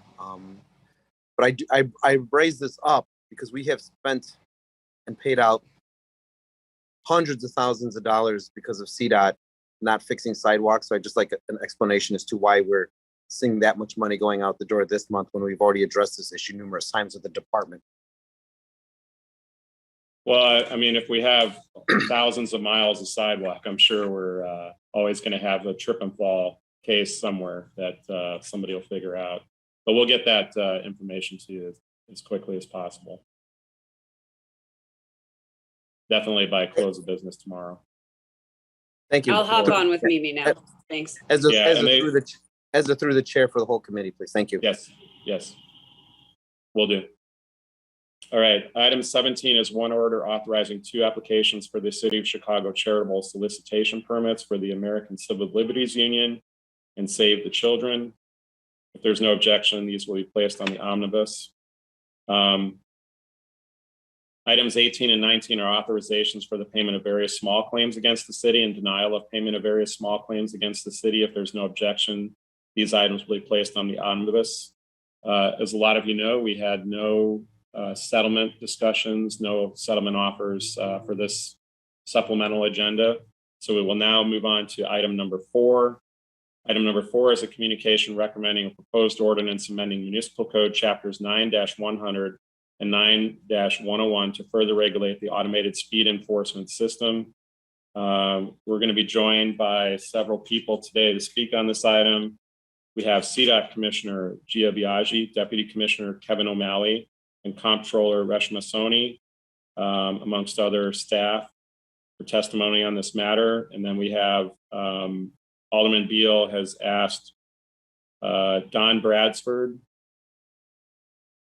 Pardon me, it's not Bradsford, it's Bransford, Mark Wallace, and Patrick Keating to speak on this matter as well. We have Alderman Bransford Lopez. and Wallace on the line. I don't see Keating at this time. I'm looking. Keating may be jumping on. He got pulled into an emergency hearing, so he may be jumping on. Okay. Okay, you start with the committees or the commissioner, sorry. There's, all right, I'm just checking the other attendee there. All right. Alderman Beal, did you want to make a comment first? Yeah, if I can open and close respectfully. Yes. Okay. Go ahead. Okay, Mr. Chairman, of course, this is a ordinance that I've been working on for over a year. Of course, it's been deferred and published. It's been referred to rules. It's been referred to various committees. And, this is very important because, of course, you all know that this ordinance is generating hundreds and hundreds of millions of revenue since it has been changed from 11 miles an hour down to 6. And it was done administratively, during one of the budget processes. And when we're out here, giving a lot of giveaways, to residents, I think this would be a huge giveaway to, give the people of Chicago some relief as when it comes down to the amount of money and tickets that are being generated through this particular amendment. And so when you look at tickets have over tripled, revenue has over tripled throughout this entire process. And I just think it's very important that we hear from some experts as it relates to this program, as well as to understand that this program has been tainted from the very beginning. Other cities have done away with the speed light cameras and things of that sort because of the, people have been indicted because of this program. And so I just think we need to take a step back and give the people some relief as it relates to these speed light camera tickets and things of the sort. So you'll hear from a couple of experts, and I'm sure the city is going to say, well, this is all about public safety, but there's actual data out there that conflicts that it's not about public safety, and that the areas where the most tickets are being generated have absolutely nothing to do with public safety and has everything to do with generating revenue. And so, we're here today to, try to give the people some relief. And so I just hope that after this hearing, we get a favorable vote and be able to move forward with something that's really tangible towards relief for the people of the city of Chicago. So with that, I'll turn it over to you. And I guess you want the commissioner, but then I do have questions for my expert witnesses. Okay, I'll work them in there. Mr. Keating is not on yet. Okay. Then let me go to Commissioner Biage. Commissioner, are you ready? Yes, and Kevin, can you share the screen? So thank you. Actually, we're really glad to be here to talk about this program today. Certainly, our traffic safety camera program is one of a lot of tools that we're using toward making sure that our streets are as safe as possible for folks. So we're going to provide a little context for really what's going on our streets right now in terms of traffic safety. We'll talk about what we're doing to make it safer for everyone, whether you're in a car or on a bike or a pedestrian. And then we'll talk about how the program actually works and the data that we're seeing, some of the analysis that we've done recently to make sure it's an equitable program. And then how we're helping it make it easier on folks who do get a ticket to pay. So we'll kind of run through that. I'll start, and then Managing Deputy O'Malley will talk. And then Commissioner or Comptroller Reshma will talk about the Clear Path Relief Program. So again, thank you for having us here. Next slide, please. So when it comes to traffic safety, we are in a crisis nationally. You're looking at deaths, fatalities, serious injuries that are soaring across the country, not just in our own city, but every city across the nation. And you can see some of the headlines. These are from about a month ago, looking at traffic fatalities that are at their peak. Next slide, please. And when you look across the city regionally, across the country regionally, you can see every region is experiencing these outsized numbers of fatality increases on roadways. It's certainly at a epidemic proportion in the United States. And in our city, next slide, this is what we're seeing in terms of fatalities. So this is data that goes back to 2012. And you can see how we're looking at an escalation. And this is very similar to what you might see in a city like New York. And we can talk about the kinds of cameras and methods other folks are using. But we're looking at about a fatality every 2 days. And this is, I can't emphasize enough how this is top of mind for us, traffic safety, and making sure that we can all move around. And what you're looking at year over year, you're looking at major increases in these fatalities. So certainly 2019 to 2020, you're looking at a 25% increase in the number of folks that are being injured or seriously injured or who are being killed, and then another increase from 2020 to 2021. And I want to talk about some of the root causes of that. There are a lot of reasons why that's happening, and then I'll get into what we're trying to do about it and what we hope that really all Chicagoans can help us and work together toward reducing this crisis. Next slide, please. You know, I think the common denominator with all of these fatalities in our city, and what you're looking at is a map of 2021 fatalities. It's everywhere, every corner of our city, every single ward. There's been some kind of an injury or fatality. You can see the distribution. And it's important to recognize that it's injuries that are affecting people both inside the car and outside the car. So what you're looking at the left is a chart, the blue bar. Those are 100% of the fatalities that happened in Chicago in 2021. And really it falls into two categories. 40% of those fatalities were folks who were outside of the car. That means they were walking or biking or rolling, that sort of thing, on the street, outside the car.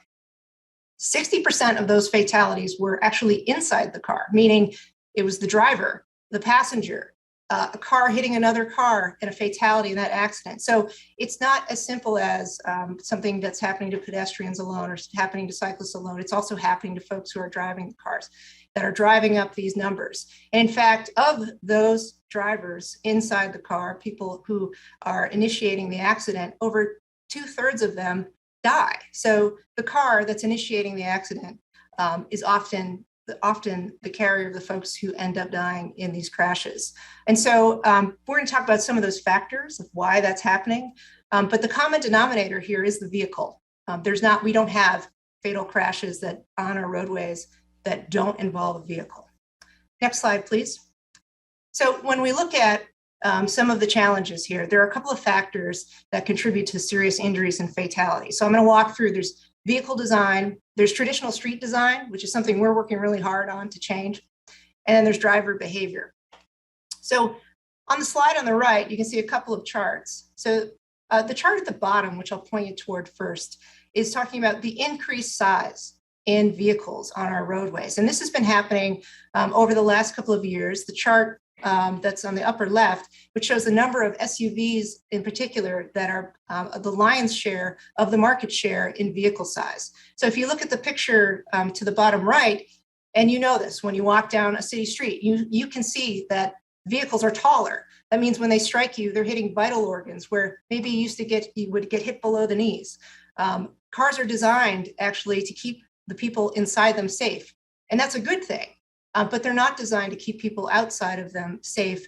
And one of the things that we're doing at the federal policy level is looking to make changes in regulations on vehicles to make sure you can't get a 5-star safety protection rating if you're not considering the people outside of the car, if you're not using crash test dummies that are the size of children and other sized adults. So there's a lot of work to do on this front, and I'll just point toward that graphic again at the bottom, that cars are designed in a way that you often can't see someone like a child that's in the roadway. Even when you look out your windshield, when you get in your car, maybe going home tonight, hopefully you take public transit also or other things, but in your car, you'll see the bars that hold the windshield in place. Those are roll bars intended to protect the driver. They also obscure your vision. So these are top of mind issues. We just sent a strong policy recommendation to Secretary Buttigieg and his team. We're also part of the National Association of City Transportation Officials. That's thousands of DOTs like ours that are doing this same kind of work using these same kind of tools. Next slide, please. So traditional street design, and that's something that we're working on all the time. And in fact, that is really our ability to change the design of streets is so much dependent on having the funds to do it. And this council and this mayor helped us pass the Chicago Works program that actually gives us the flexible funding where now we can work in a systemic way to dramatically change the design of our streets, which is good for everybody, whether you're inside the car or outside of the car. And so I'll point you to the graphic you can see on the right. On the top, you have a traditional street. And you can see in green that triangular cone, those are actually the sight lines that a vehicle has. And sight lines are very much connected to speed. The faster you go, the less you can see in your peripheral vision. And we're going to talk about the impact of speed because it's directly related to that threshold I know that we're here to talk about.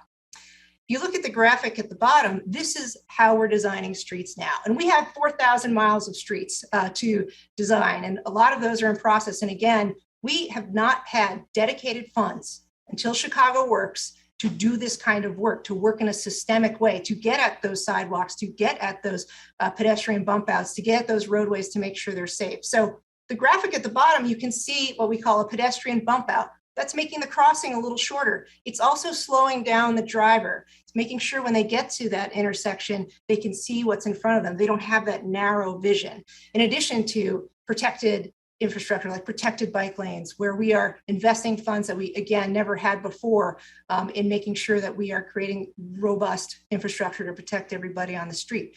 But it's good for everyone, these kinds of changes. It makes your community more walkable. It includes ADA ramps and sidewalks and all of those pieces. So that's something we're working on. And then next slide, the third big challenge is driver behavior. And so when we talk about driver behavior, there are a lot of pieces of that. Speeding is the #1 driver of crashes. Distracted driving, people on their phones, people not paying attention, drug and alcohol impairments. If you look and we analyze every single crash that happens in our city, we analyze it. It does take some time. We get the data. We work with CPD. We work with the Illinois Department of Transportation, pull all the data together and try to understand what's happening. And these are the patterns that you see nationally and you see locally, even down to people not wearing a seatbelt. Those are small behaviors that save lives if you don't partake in them.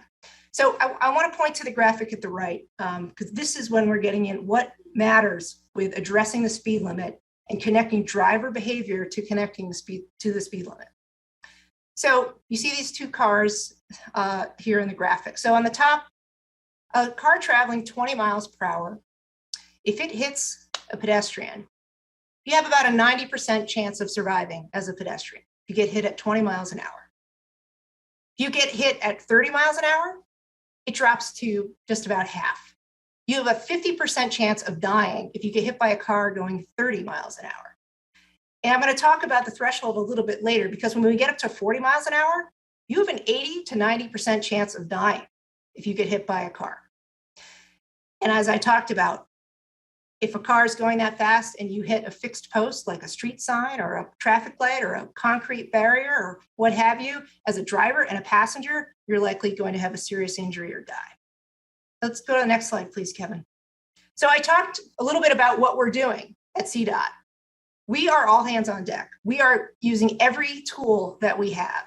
We do a lot of work in neighborhoods, as many of you know, walking neighborhoods with neighbors, with aldermen, with folks to learn what safety looks like, which is a little bit different every neighborhood. And making sure that when we put in the safety improvements, that they're in the right spots, that they're connecting people with where they are and where they need to go, whether they're driving, whether they're biking, whether they're walking. And that Chicago Works program, again, we had $0 in a dedicated fund for doing this kind of work before the Chicago Works program. We would scrimp and try to get some TIF here and there. So many of you were helpful with the aldermanic menu. We try to get grants, but we were never able to work in a systemic way. And so the Chicago Works program is $20 million a year, from $0 dedicated to $20 million a year for this kind of safety work. That's what we're doing. We've done over 1,000 pedestrian safety projects since 2020, 130 miles of bike safety projects, more coming. We're doing 100 million more of streetscapes, and these are also about retail corridors and making them walkable, so they're also more prosperous and inviting and help with economic development. We're also using things like speed feedback signs at safety cameras, and so there's a camera. We want you to know it's a camera. We want you to slow down.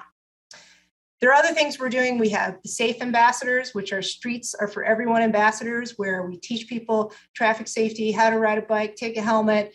We get in conversations with communities about what safety looks like and figure out what's the right tool for that job. And then, of course, doing a lot in public outreach and marketing. You'll be hearing more from us very soon. And then talking, well, I want to get into the traffic safety cameras and some of the speed feedback stuff. Next slide. So let's talk about the speed cameras. So we have 162 cameras across 69 child safety zones. And I'll explain what those are in a second. So you can see the map to your right. So these are where the cameras are. In green are the park zone cameras. And in the orange are the school zone cameras. So we have those zones across 6 regions. And it's a combination, I think, as many of you know, of state law and city ordinance. The cameras can only be installed near schools or parks, only by schools and parks. And there has to be balance across the city. So no region can have more than 10% of the city's cameras, period. So next slide, please. So here's how it works. These are the rules and regs really of the program. So it's radar technology that's capturing the vehicle speed. So at parks, when are those cameras on? They're only on during park hours. And we work with the park district because we know it's a little bit different sometimes park to park, but that's roughly 6 a.m. to 11 p.m., 7 days a week. At schools, they're only on when school is open. They're not on during summer vacation. They're not on during a holiday. They're not on if a school is closed for any other reason. So in the school zone, which is a 20-mile-per-hour zone, it has to be, the camera's only on during school hours from 7 a.m. to 4 p.m. And you only get a ticket if there's a child visible in the photo that the camera takes. Okay, so you have to be speeding, on a school day, and you have to, if that camera takes a photo of it, there has to also be a child in that photo for you to get a ticket in front of a school. Next slide, please. So let's talk about the speed, or let's talk about, the review and response.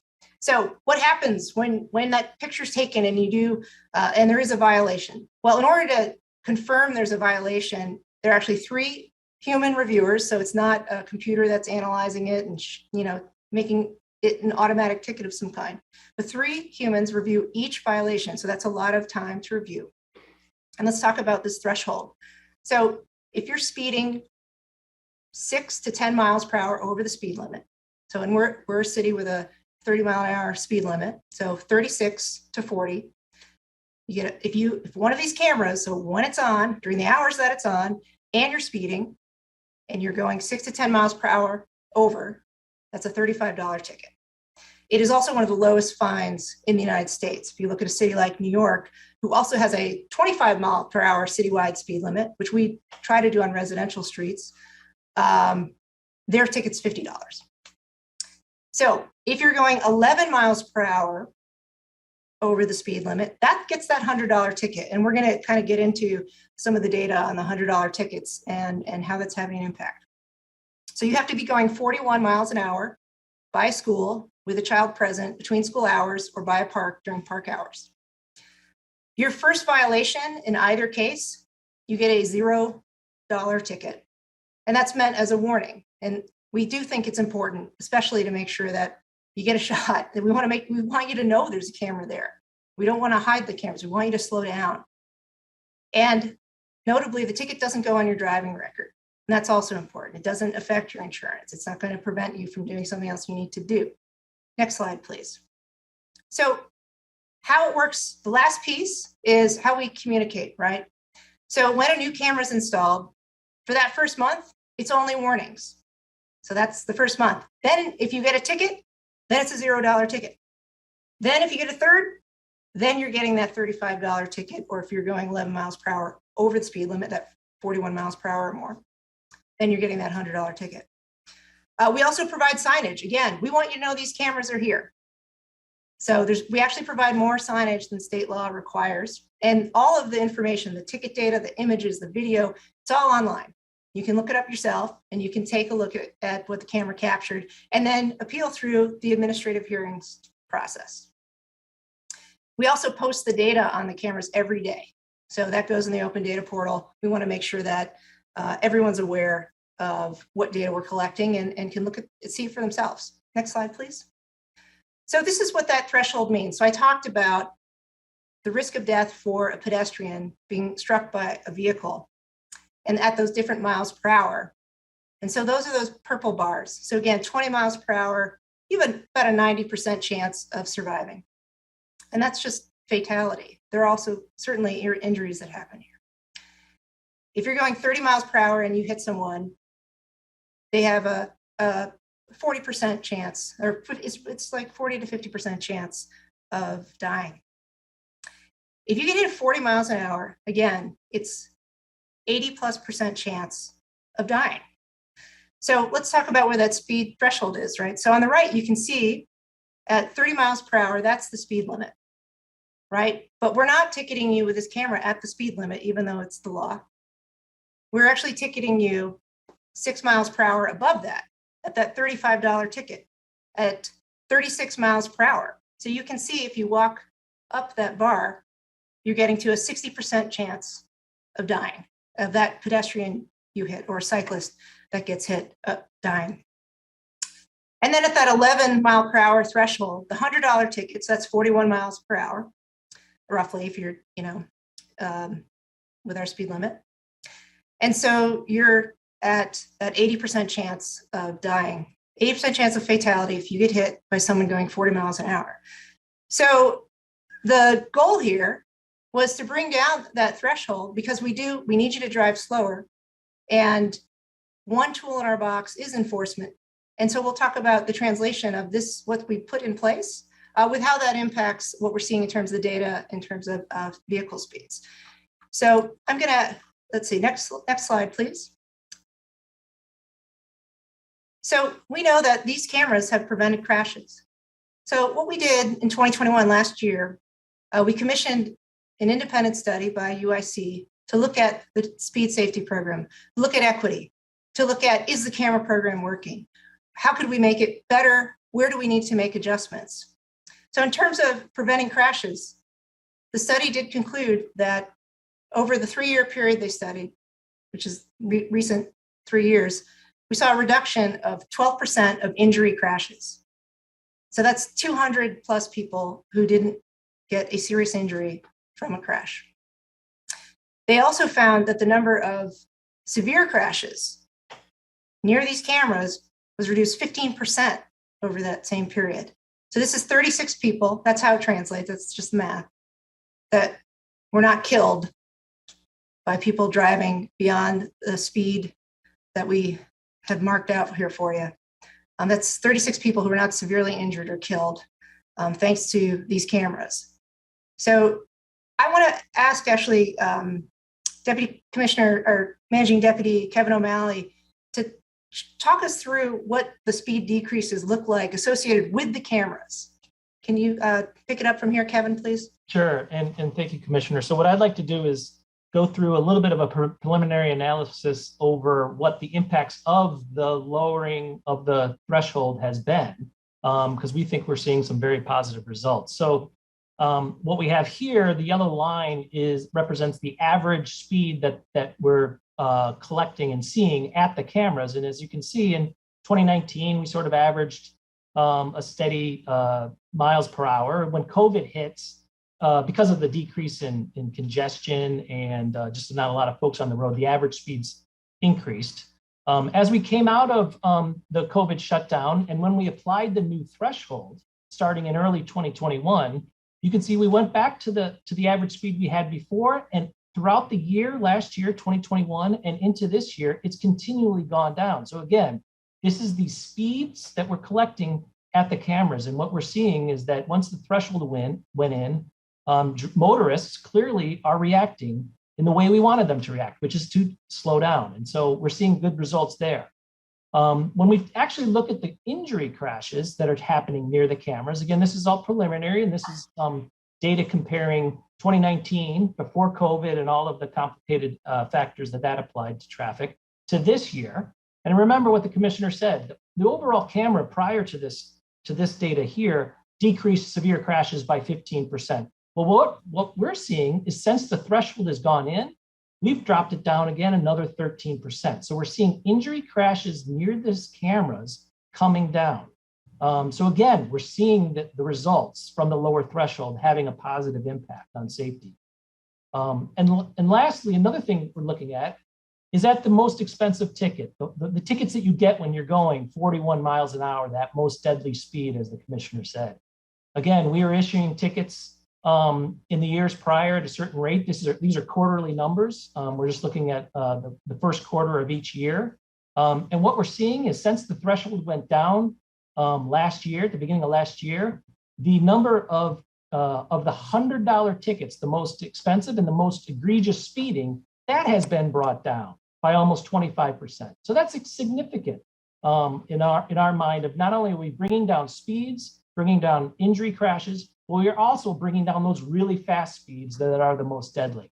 And so in that vein, I'd like to hand it over to Comptroller Reshmasoni, who can talk a little bit about how we're dealing with the ticket values and the relief programs that the administration has put in place. Thank you, Kevin, and good afternoon to the members of the Finance Committee. My name is Reshmasoni. I'm the City Comptroller. I wanted to go over some of the options that we are offering now with the Clear Path Relief Program. So one of the things, and I know Commissioner Biaggi and Managing Deputy O'Malley have gone through this, is that we want to deter people from speeding. It's just risky, and none of us want to be in a situation where one of our loved ones, God forbid, is in a crash that it proves to be damaging. So with that, we do want to balance the fact that we are not trying to charge people egregiously. We are really trying to just deter the speeding. We have this Clear Path Relief Program that has started. It's effective as of April 1st, 2022, and was approved by City Council during the 2022 budget. So we appreciate that. With that said, just to go over the program a bit, and I'll give the stats. The program has been running now for 2.5 months. So this program, just to do a recap, because I know many of you have heard about this already, it's income-based, and we look at 300% of the federal poverty level, or if you're already a utility billing relief participant, which is related to our water, sewer debt, then you can automatically be accepted for this program if you apply. We're looking at 2 points over here. One is debt relief. So if you pay off your last 3 years of debt at fine level 1, meaning the base level, fine level, over a period of 12 months, we get to waive your old debt that's older than 3 years after the completion of that program. And we do give an option of 2 defaults. So if you default twice, you can still get back on the program and make sure that we're making it affordable enough for those individuals to pay. They can also add on any other tickets that they receive. We also have a 50% off penalty waiver. So this is for any new tickets while you're in the program. And the program is for a period of 1 year once you get accepted. There's reduced fines and fees for any new tickets issued within 365 days from the improved enrollment date. Now, this is for speeding, for red light, and for our parking and parking compliance tickets except meter. But speed is a big part of what we see over here. It is open to all vehicle owners. And this is for the fix-it defense, our third fix-it defense, which is open to all vehicle owners, regardless of income. And this is for the city sticker and plate registration. So again, even though this might not relate to speed, we are trying just to make it more affordable for individuals who might have had debt before due to tickets to be able to reduce that or eliminate that debt. Just to go through a bit of stats, this program for Clear Path Relief, again, has been going on for about 2.5 months. The total amount of applications submitted as of yesterday is about 54,000. We've already reviewed about 80% of these applications. And with that, we've seen total amount of withdrawn amounts. So people who might have not had any debt in the last 3 years, but had previous debt and they qualify for the program, of about $17 million. So we have total amount withdrawn of $17 million. We have an amount set aside. So those people who are on the payment plan for a year and have set aside older debt, so when they complete the program, they'll be able to waive off that older debt of about $13 million. And the current value of those that are on a payment plan, we have about 9,000 active payment plans. related to about 88,000 tickets, and the total value of those plans is another 7 million. So the program is already proving to be effective. We're still receiving many applications as people are hearing about it more. I know a lot of individuals are also contacting your offices, but just that is a part of the overall program that we're really not trying to raise the cost. What we're really trying to do is deter. Next slide, please. So just going over that 50% of the fine penalty waiver terms. This is for, again, new tickets. So if an individual is speeding at 6 to 10 miles an hour, they receive a ticket of $35. And if they're eligible and already enrolled in this program, then they can actually get that ticket reduced to $17.50. And the main goal of that is for those new tickets, if they reduce it, they can either put that on a payment plan or make the payment before it's in final determination at that reduced 50%. Even if they don't meet that final determination, let's say 3 months have gone by since they've received the ticket, we will go back to the original amount of $35, but we will not increase or double any fines during the period, and also not charge any kind of interest. And this is all the way up until the end of the pilot program, which is December 31st, 2023. So we're trying to, again, make it as affordable for individuals as possible to be either able to get on a payment plan at those reduced fine rates, or able to pay off the debt of, let's say, $17.50. We're really not hoping that people are speeding at 11 or above, but if they are, then those tickets would also be reduced to $50, and they have that period of time to get on a payment plan. So they can take that $50, get on a payment plan, and pay that over time as well. And then any new tickets received later than 1 year after enrollment. So let's say you enroll as of June 15th, 2022. So you're in the program until June 14th of 2023, and then you receive a ticket on July 15th of 2023.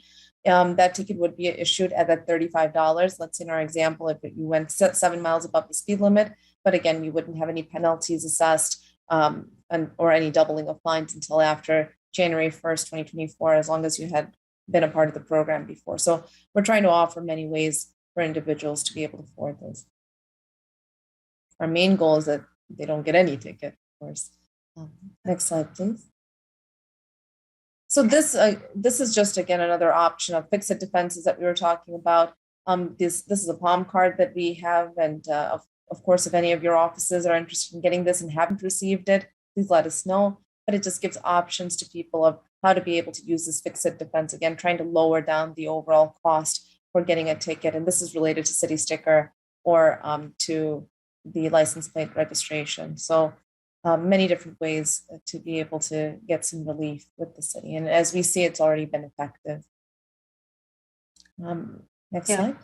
And I will turn it back to Commissioner Biaggi now. Yeah, and Mr. Chairman, I just wanted to thank you on behalf of all of us for inviting us here today. Thank you for calling the question. We are heartbroken by all of the fatalities on our roadways. And we are all hands on deck.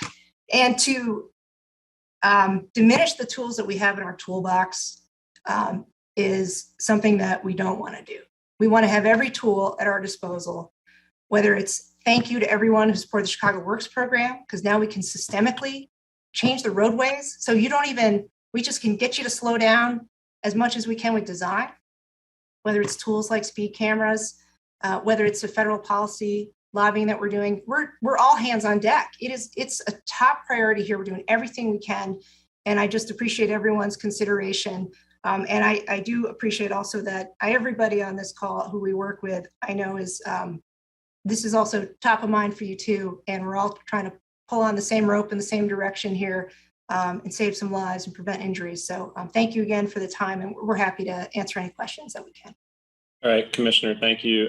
Could you forward that presentation to us so we can get it out to all of the whole council? We'll do it through our office. Thank you. And then let me go to opposing testimony here, Mr. Bransford and then Mr. Wallace.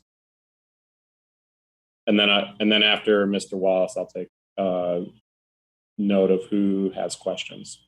Thank you, Mr. Bransford. Should I go with testimony or should I go with questions that I have? You're just giving testimony.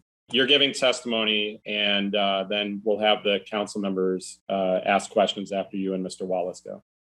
Okay, thank you very much. Yep.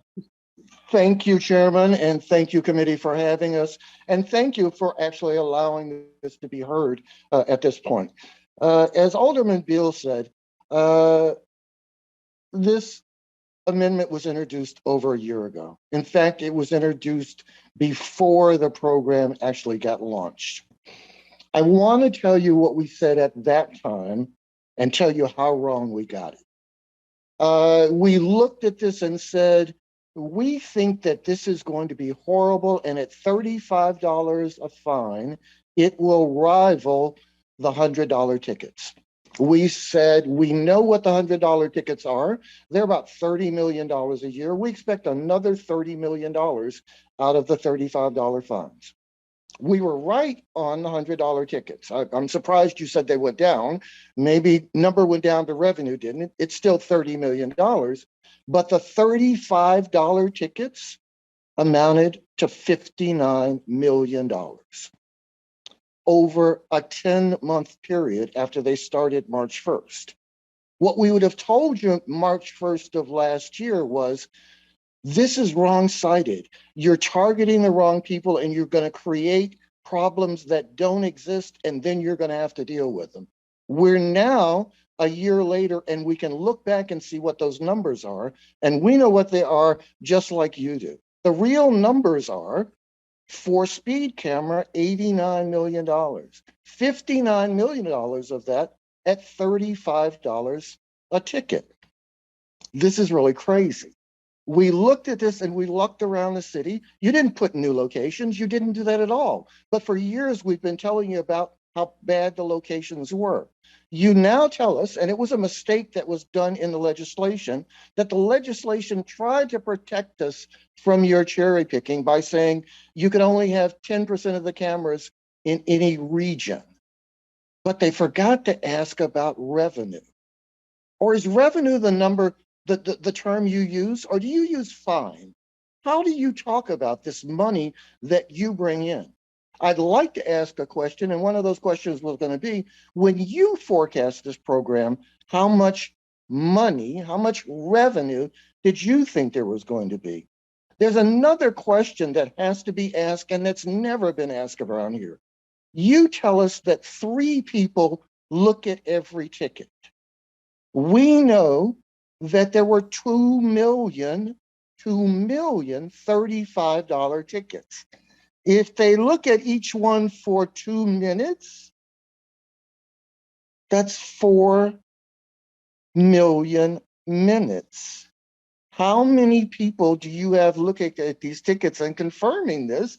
I don't think that's that many people in the program, but you can confirm that for us. One other thing that you say to us, and I will commend you on your presentation, Commissioner, it is the perfect program for any city that's never had photo enforcement. But for cities who have had photo enforcement, we know the realities, and they're not included in your presentation. They don't speak about the fact that you have 162 cameras with one camera raising 5% of the revenue. One camera. Where's that camera? In Washington Park. Why is that camera raising so much revenue? I think because the University of Chicago opened a hospital there. Because people have to go through there and don't expect to be getting a $35 ticket at 26 miles an hour or at 36 miles an hour or whatever it is going through. The unintended consequence of what you did is you made law-abiding citizens in Chicago lawbreakers. We have people who come to us and tell us weekly, I've been driving for 30 years, I've never had a ticket, I drive the same route, and I've got 5 tickets. Why? Just because you lowered the threshold. These are law-abiding citizens who know that they're driving within the reasonable limits. The other and last thing that I'm going to speak to is that you tell us a program that you monitor that brings in hundreds of millions of dollars every year you have no money from to do anything. Want to tell you one last experience. I was in a barber shop. Barbershop happens to have bump outs that were put there. All of the cones, the stanchions that stand up are knocked down. And I made a comment and no one in the barbershop knew why they were even there. CDOT spends no money on education. Drive downtown and come across one of those bike lanes that you've put the lights up for and ask people how they work. How can you possibly put these very sophisticated programs in place with no education to the citizenry and then fine us for not being responsive to what you've done here? I would ask that this committee give favorable response to moving this amendment to the full city council for a vote that says, take this away. It is a burden on the back of the citizenry. It's $6 million per month additional coming in that even the people who collect it don't know where it goes. Thank you. All right, thank you. Next, we have Mr. Wallace.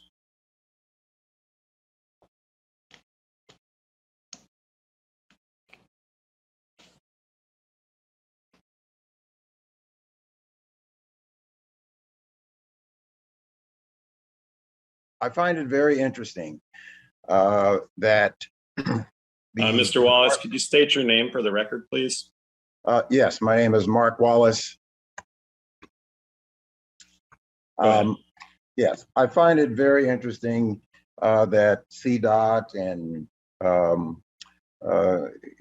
all of these departments bring up these very flowery and presentations of charts, but the commissioner said one thing many times over: what if? What if a person got hit? If a person was going this fast? If a person was going that fast? All of these clever, fancy presentations to put in place a system to do nothing but overburden a public that can least afford it. Nobody is talking about the poor. ProPublica and the University of Chicago, a study that you all commissioned, brought the data to the mayor prior to you lowering this threshold, telling you that Chicago is ticketing through its speed camera program lower Black and poor communities at twice the rate of largely white populated communities. And the administration decided to ignore that and to move forward with lowering this speed camera threshold from 10 miles an hour to 6 miles an hour. As a result of that one decision, you went from generating 1,000 tickets a day to generating 10,000 tickets a day. And if the cameras were about changing behavior, revenue would not be going up, revenue would be decreasing. But the fact is that there have been study after study after study, independent studies that have studied the speed cameras, that have studied photo enforcement as a whole, to show that they provide little to no traffic safety. If in fact this system was doing that, you wouldn't be generating $89 million or $59 million in a 10-month period. In one day, you went from issuing 1,000 tickets a day to issuing 11,000 tickets a day.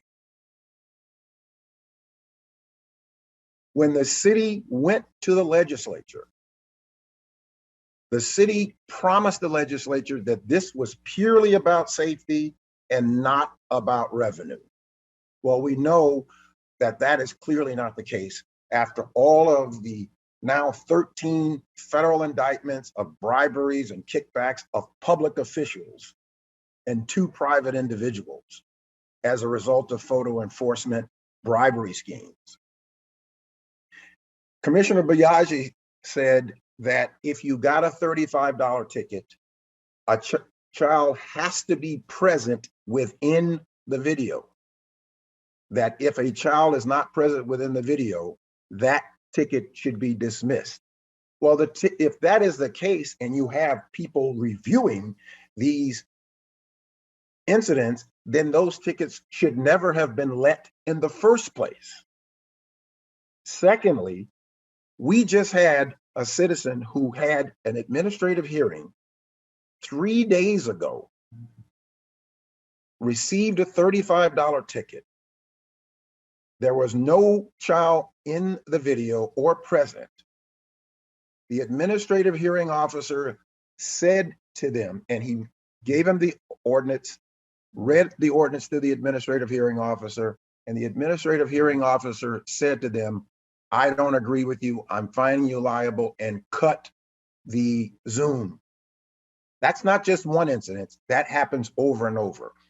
I have participated with Channel 2, the Chicago Tribune, and Channel 7 in many analysis and many stories about the inconsistency and the inaccuracies of photo enforcement in the city of Chicago.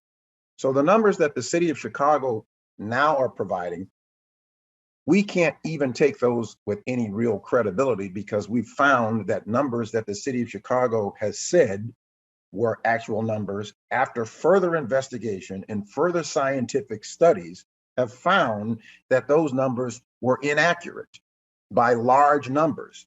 So we really can't even accept the numbers that this current commissioner is bringing to us as being accurate. So the entire process is tainted. The idea that you would think that somebody going at a certain speed at 6 miles an hour over the speed limit, or that you're slowing people down for 25 or 30 feet. The fact is that you put cameras in search of a solution or in search of a problem that didn't exist. There is factual data that shows that Chicago has not had a child struck by a car around a park or a school in more than 4 decades. And that when you place the cameras, that we had fewer numbers of crashes before you place the cameras than after you place the cameras. So to say that this is not about revenue is disingenuous and untrue. That's why other municipalities have done it. And if speed cameras were such a great mechanism, why is it that only Chicago has it? Well, I'll answer that question. And the reason that Chicago has it is because it would never have gotten passed by the other legislators because they didn't want it in their areas. So they had to manipulate the law in order for Chicago to have speed cameras. So this is purely about revenue. And to bring on all of these members of your different agencies with the fancy presentations, and those are theories. We're talking about the reality of what is happening. In this country today, we have 140 million people who are poor or low wealth.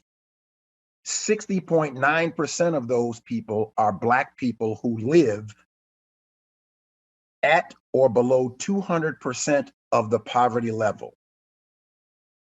53% of Black people in this country make less than $15 an hour today. The hardest hit people by this system and by what you have done are low wealth Black people. The city of Chicago has taken more than $500 million out of low Black poor communities.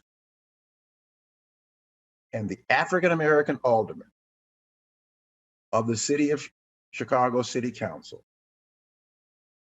should look at this and should say that we need to reverse this decision and let's do real safety or traffic safety measures like improving our roads, like making sure that we have traffic patrol officers controlling our roads.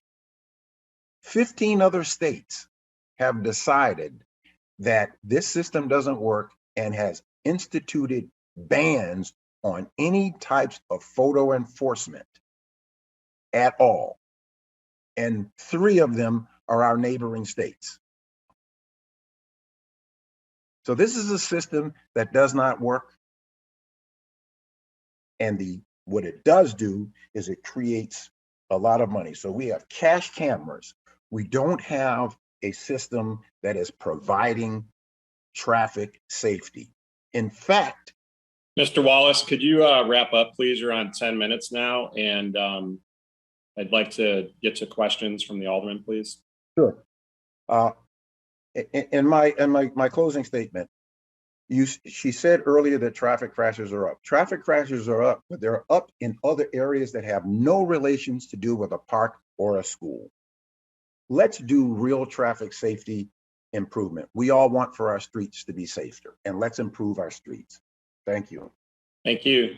Let me jump to Alderwoman Sadlowski Garza for a question. Thank you, Chairman. I appreciate it. I know Alderman Beal and other folks had their hands up. I have a 1 o'clock, so I appreciate you doing this. So I have to agree with Mr. Wallace. My community is predominantly Latino, and I have 3 cameras. I asked for the data because I wanted to get rid of the speed cameras because I am of the mindset that they do not change people's, they prey on people. And see, when we lowered this thing, we are the front line of defense. We are the ones that get the people that come in our office all the time saying, I've been going this route. We get a lot of complaints about the cameras in my ward, a lot. And when I pulled the data, the traffic patterns, in fact, have not changed at all over the past 6 years since this camera has been there. It has not changed. People have not slowed down. I have 1 camera that generates over $1 million in a 6-month period. So it's not slowing people down. It's not making them, go slower. And to Mr. Wallace's point, I want to reiterate, I have more traffic crashes. We don't have any traffic crashes around where the cameras are at. I have more more crashes on 130th where there's no cameras at all. So that business that it's going to curtail crashes, I don't buy. And another thing I really have a problem with, like exponentially a problem with, is these cameras have to have a child in the photo. I have never, ever seen a child in a photo on one of these cameras ever. And I have a lot of residents, a lot of constituents that come in here and bring the camera. And the camera on Indianapolis Boulevard, I see it going on cars that are in front of me. I see it flashing at night. It's not during school hours. So I think that's a bunch of baloney because I have never, ever seen. And I'm going to say, now that it's been low, the threshold was lowered. I am a recipient. I will full disclosure. I am a recipient of a speed camera, and there is no child in the photo. None. Zero. Zilch. Nada. So that's not true. I would like to ask a question, Commissioner, who's responsible for turning these cameras on and off during school hours? Our vendor, we have a traffic safety division, and our vendor we work with to turn them on and off. And we work with the schools and work with, school calendar and the parks. And by the way, if you're getting a ticket on a park camera, there doesn't need to be a child in the photo. That's for the. No, it's not a parks camera. Schools. It was a school camera. Why? We can offline. I want to know. We'll do more digging into what's happening in your ward. So I appreciate that. But just to answer your question, I'll stop there. And I have a speed camera that's not. I mean, I guess you could argue that it's a park, but there's another one 2 blocks away. So I want to know which one, and we could talk offline about that, but there's 2 in very close proximity and there's no school. And there is a park, but I just don't get that. So if you have a vendor that's supposed to be turning these off after school hours, that's not happening. I can tell you that right now, that is not happening. And that is the first that I knew, even heard that. And Mr. Wallace made a great point. Like, we need to educate the public. I don't agree with 6 miles over. And I don't know about anybody else on this that has their hands up, but traffic, people, the way people drive since COVID is out of control. And cameras are not going to stop that. They blow stop signs, they blow red lights. It's like the Wild Wild West, people driving all over God's creation. We are preying on people that can't, and then they get their car impounded and they can't get it out. I mean, it's just, I don't believe in speed cameras. I never did. It doesn't change the way that people drive.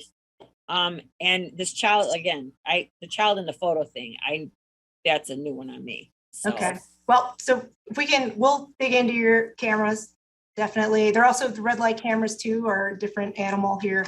But those are also. And yeah, I mean, if we want to talk about like traffic control, I have major intersections. We want to make sure a child doesn't get hurt or a child's in the photo. I have been begging, and I know this is apples and oranges here, but I need crossing guards. If we want to do true traffic safety to keep children safe, give me crossing guards, because I don't have crossing guards either at major intersections. So, I mean, the camera doesn't do anything to help a kid. I'm sorry, it just doesn't. That's my 2 cents. Thank you, Chairman. Thank you, Commissioner. All right. We would like to work with you. If I could just say, we would like to work with you on getting the word out on traffic safety and safe driving in general. So we'll also circle back with whoever's interested in helping on that. I just wanted to clarify a few points. For the children being in the camera, it's on the cameras that are at schools. So, you know, if there's an issue, as Commissioner Biaggi said, if there's an issue beyond that, we would like to know. But the cameras that are at the schools, there's two parts to the speed limit. One is the 20 miles an hour, which is 7 a.m. to 4 p.m. And then if it's outside of that, from 7 a.m. to 7 p.m., it's the posted speed limit. So, you know, you could get a ticket in a school zone, even if the school's closed, if they're going at, let's say, 30 miles an hour, and they're going at 37 miles an hour. So I just wanted to clarify that. But if there's any issues beyond that, as Commissioner Biaggi mentioned, we'd like to know about it. So if there is a camera by a school, then you're saying that camera is not shut off during school hours. Which is it? They are or they're not? There's two parts, and Commissioner Biaggi can explain probably better than I can, but there's two parts of the camera. They're shut off. If the school's not in session, it's shut off. And when school's in session, it's 20 miles an hour. Camera's on. School's out of session, it's not 20 miles an hour. It's 30 miles an hour outside of that school hours. And Kevin, do you want to correct me on that? I just want to clarify that. That is not what Rushman said. I think that you all should figure out what the law is. And I'm sorry to interrupt, but you all are making me nuts with all of your excuses and not listening to what people were saying. So would you please allow my colleagues to ask their questions and have them answered? Absolutely. Yes. All right, let me go. Alderman Beal, are you going to close or did you have comments first? Mr. Chairman? Yes, Alderwoman. I just wanted to add to Alderman Garza. For the crossing guard, it was the police department. It may be OEMC now. So right. I'm trying to get one. No, I got that. Correct. Yeah. Yes, that's right. Alderman Beal. Yeah, Mr. Chairman, I do have questions, but I will defer to my colleagues and let them get their comments out. Okay, let me do that first then. Alderman Sawyer. Thank you, Chairman, and good afternoon, everyone. I noticed there was an earlier slide that gave some historical data as related to, I think, either traffic deaths or things of the nature. And correct me if I'm wrong, if I remember correctly, it looked like the trends were downward both pre-COVID and post-COVID. So I was kind of shaken by the argument that the 6 to 10 mile per hour is validated. But let me just say this, and I'll be quick because I see a lot of other people want to speak. I commend CDOT in their overall efforts of reducing traffic safety. I've worked with you all extensively on trying to get things done in the ward, and it's been very helpful. But this is one issue where I agree with Alderman Bill. I support his initiative in eliminating this 6 to 10 mile per hour threshold, and to continue to work on traffic calming and other things that we can do, and education that we can do to get people to slow down, to make sure that we have a safe city. I will say this, I find it oftentimes, and I think my colleagues would probably agree, it's really difficult to try to legislate bad driving. You know, we cannot, you know, we can educate and do all the things we can. Certain people are just going to do stupid things. And it's hard to legislate for a couple of people that do stupid things when the vast majority of people obey the law and do what's necessary. I applaud your efforts at CDOT in doing what's necessary. This is just one issue where I think that we need to eliminate this and do other methods to keep our city safe. Thank you, Chairman.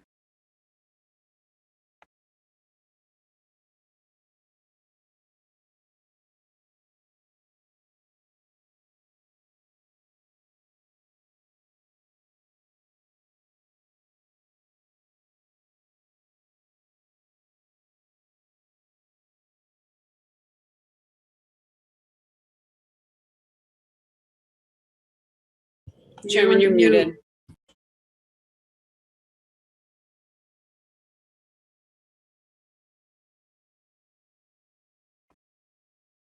I'm sorry, Chairman, did I break it? Why did I get a notice to unmute myself? I think I might need to go fetch him some earphones. Just give us a sec, please. Thanks, everybody. You know what, Ann, in the sake of time, can I just call on, I think Alderman Brookins? Please. Okay. Yeah. Alderman Brookins. Thanks, Leslie. Hey, Commissioner. I think that either you were misinformed, but your presentation was slightly misleading. It was misleading in a couple aspects. One, the hearing officers have apparently shifted the burden of the proof to the residents, and it is not on the hearing officer with respect to children being present. Particularly what the office is doing is if they see anybody in the photo, they say that it's a child. Well, if school is in, why are children out? But more importantly, especially in downtown and around Jones High School specifically, where you have colleges, they apparently think that anybody with a book bag is a child, regardless of age. And they're giving people tickets and making you go back to fight with the hearing officer, who are incentivized to find in favor of the city, as opposed to erring on the side of the citizen if there is a potential discrepancy. More importantly, it was the first time I've heard today that even with respect to a school zone, that you could get a ticket going 37 or 36, even if there are no children present, specifically because the signs that are posted say on school days when children are present, that is that traffic zone. So I think that those two things are out there, and it's fundamentally unfair to the residents the way we are treating this. I wish somebody from a PAT or somebody from administrative hearings could be on this call to articulate exactly what they're doing. I have never been a fan of going to administrative hearings because they appear to be so unfair to the litigants. I've told people as a lawyer, the only case I've lost where there hasn't been an opponent prosecuting the case is in one of these administrative hearings, and it is ridiculous. Also, with respect to your presentation, and what they're saying is you could get the $100 ticket going 31 in a school zone. So it was just slightly misleading when you kept saying 41 and 41. No, you could get that ticket at 31. So I agree that there needs to be significant enforcement. I've been advocating, despite that there is a catch-22, that we devote more resources to the actual traffic cop. I understand that when there's a police officer to person interaction, there's more likely an opportunity that there can be some conflict, of which we have seen in the news here recently over the past couple decades. However, people are speeding all around, up and down our streets, our side streets. People are requesting speed humps, which are not the solution to the issue. We need significant traffic enforcement all over until we can change this behavior. I mean, people passing in the right lanes, people going highway speeds down our arterial streets.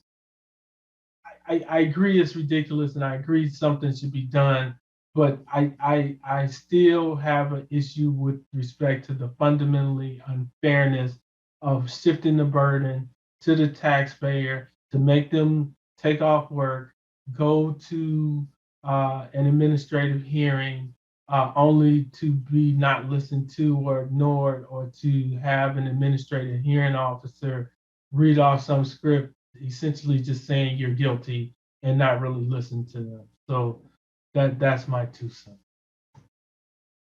Thanks, Alderman. Vice Chair Hairston, can you hear me? I can. All right. Then we'll go right over to Alderman Laspada and then go to you, and then Alderman Beal. Thanks for jumping in. Alderman Laspada. Hey, thank you so much, Chairman. I want to review, I want to make sure that I got the facts right from the presentation from CDOT. Number one, if you're going 30 miles per hour, the chance of being a pedestrian who dies in a crash, 50%. The car is going 40 miles per hour, that goes up to 80 to 90%. The speed cameras that we have put in place, by the data that we have, we know that we have reduced speeding, and we've also reduced crashes close to those cameras by about 13%. Can someone confirm from CDOT that is the accurate information that was presented today, right? Yes. Okay, that is what I thought that I heard, and I appreciate that, because we heard people giving testimony that we were addressing problems that don't exist, that we were just looking at a bunch of flowery and fancy slides. And I wanted to confirm for those watching that there was real information in those slides. And I ask all this because today in pedestrian and traffic safety, where almost no one ever gives public testimony, we had 10 different speakers all speaking on folks who have died in the last month in this city, pedestrians and folks on bikes, folks on scooters, toddlers, 2 and 3 year olds who had died from being hit in traffic crashes. And we said to them in that committee that we're going to do everything that we can to prevent the needless loss of life in this city. And this is particularly important to me as someone who's been hit from behind twice on my bicycle while wearing a helmet with a light. And the only reason that I am here today getting to serve on this council is because that vehicle wasn't going 40 miles per hour. A crash where I've been going, hit by someone going 40 miles per hour, I'm most likely dead. I'm most likely not sitting here with all of you today. We said today in committee before this that we will do everything that we can to prevent loss of life. This law that we've put in place prevents the loss of life. This is the first time I've ever heard of that we would even be considering an ordinance that we know based on data would cause more people to die in traffic fatalities. We know that based off of the data. And so I understand the concerns. I know that it's a complicated situation why we see racial inequity in how tickets are issued in the city. But I really hope that we don't make a decision today or next week that we know is going to result in more needless loss of life. Thank you so much for the time, Chairman. I know I'm not a committee member, but I'm glad for the opportunity to speak. Thank you, Alderman. Vice Chair Hairston. Thank you. I would like to start off by saying that nobody, and I think I can speak for the whole council, is against safety. Nobody wants anybody to be hurt. So having that premise, Commissioner Biaggi, that is all of our goals, to make sure that it is safe. And while we're not here when these cameras were installed, I actually was, and the reasons that they were put in. And I want to flip this a little bit, because when was the last time that the department reviewed the locations of the cameras? We just did as part of the 2021 UIC study. Okay, so UIC did, the city didn't, or you commissioned one? We commissioned them we gave them all of our data, said, please study it and tell us what you're seeing. No, about the locations.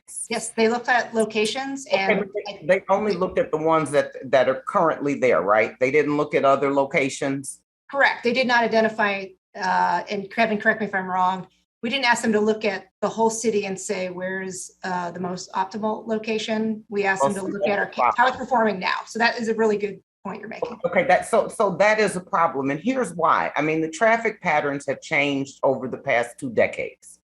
And where a camera might have been placed at one time, it hopefully over a decade, the behavior would have changed. And, I know 20 years ago with Lakeshore Drive, CDOT said, no, the way to calm traffic is to reduce it down to 2 lanes. And here we are 20 years later, and we're adding that 3rd lane back. So, things change. The bump outs, whatever I did, they cause more problems than they solve. The statistics that were provided, the drops in speeds could be attributed to COVID-19 still being around, because we're not out of it. And people are now working from home. They're working remote. So that might be it. So I think your data is somewhat misleading. How often are these cameras calibrated? Kevin, can you weigh in on that? Yes, these cameras are calibrated at least once a month. And you have the record? Yep.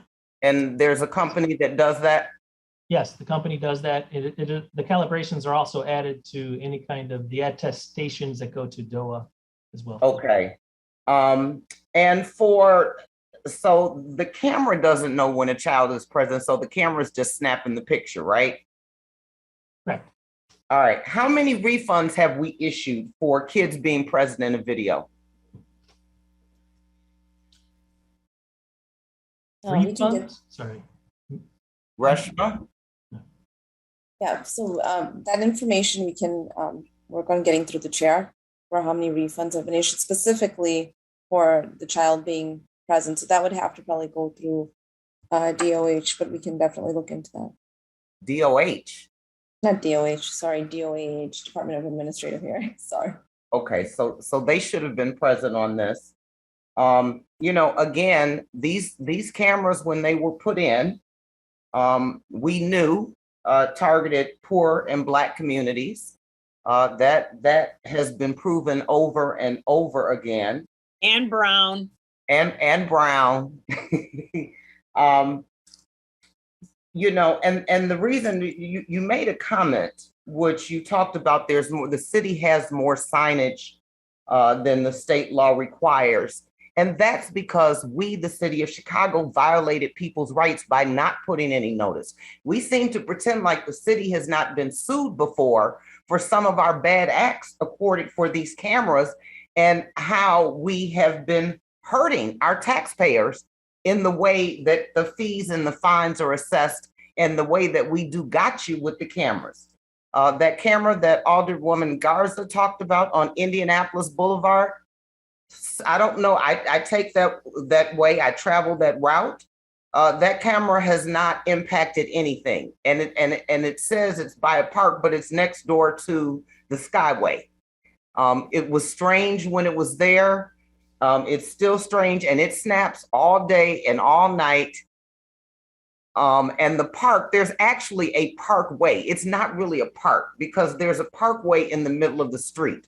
So, you know, Commissioner, I think we need to look at what we are defining as a park, the definition. I think that we need to look at what is defined as a child. But over and all, I think this is a poor decision. And I do not know why you all included in your presentation the revenue that it's generating. I think that is a very bad optic for the public to tell our taxpayers, that we're doing all this and we're making $89 million and most people are struggling just to get food on the table. And we can't say this is not a revenue generating, and then we get on and do a 20-minute presentation on how much revenue it generates. I think that's the wrong way to present it. But I want you to take into consideration that we have red light cameras, we have speed cameras, we have park cameras, and we have school cameras. And we still have safety issues. So this is not it. So those are my comments. Thank you, Chair. Thank you, Vice Chair. Alderman Irvin.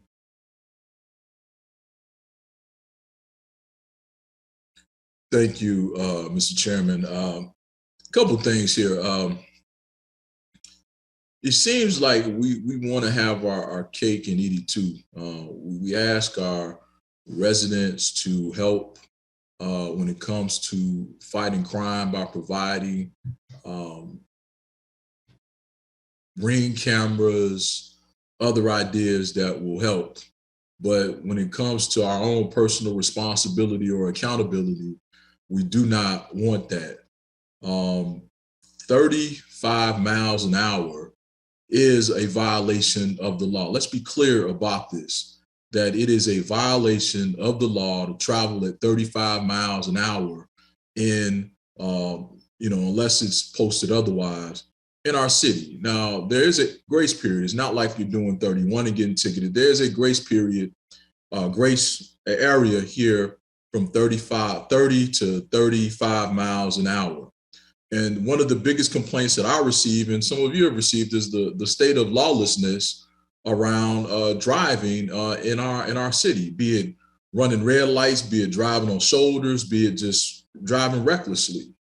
So we can't have our cake and eat it too. And one might add to say that do we need to adjust? I think that Alderman Hairston brought up a good point about studying the data and potentially adjusting where the locations are, because we continue to have and get calls around basic traffic safety and traffic control.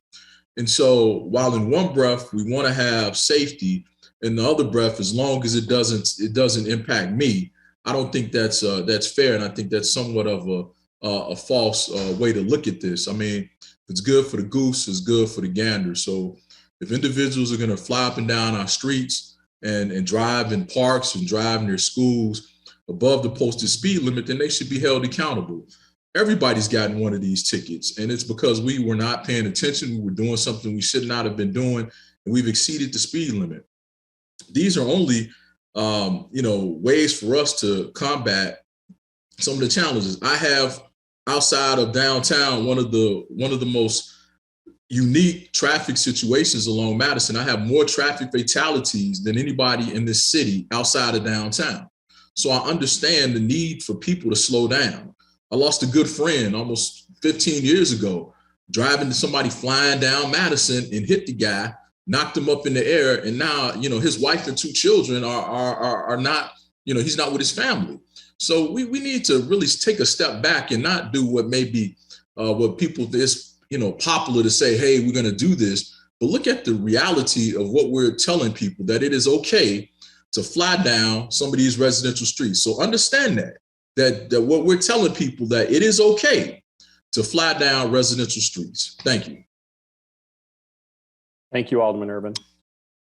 Let me go to Alderman Tunney. Thank you, Chairman. I have a question for the commissioner in terms of, I believe, if my understanding is correct, that Chicago is one of the very few large cities that has this program.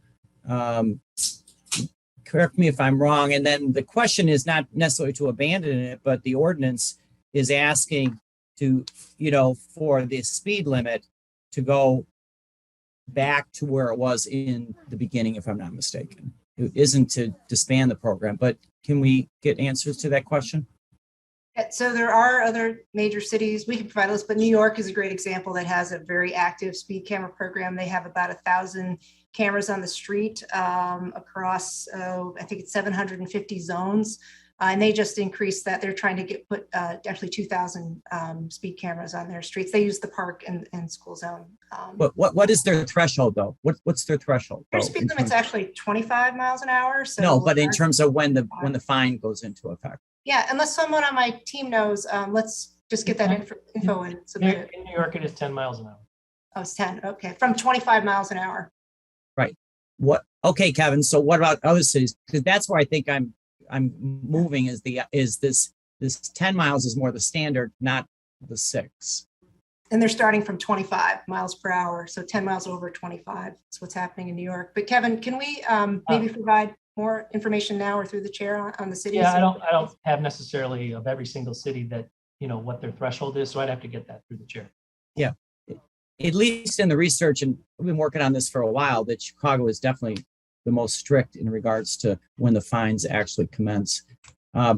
The other, I just wanted to comment, I think the ones that I'm aware of are on arterial streets, so they're not on residential streets. Isn't that correct in terms of these speed cameras? Generally true, yes. Okay. And the definition, the one that I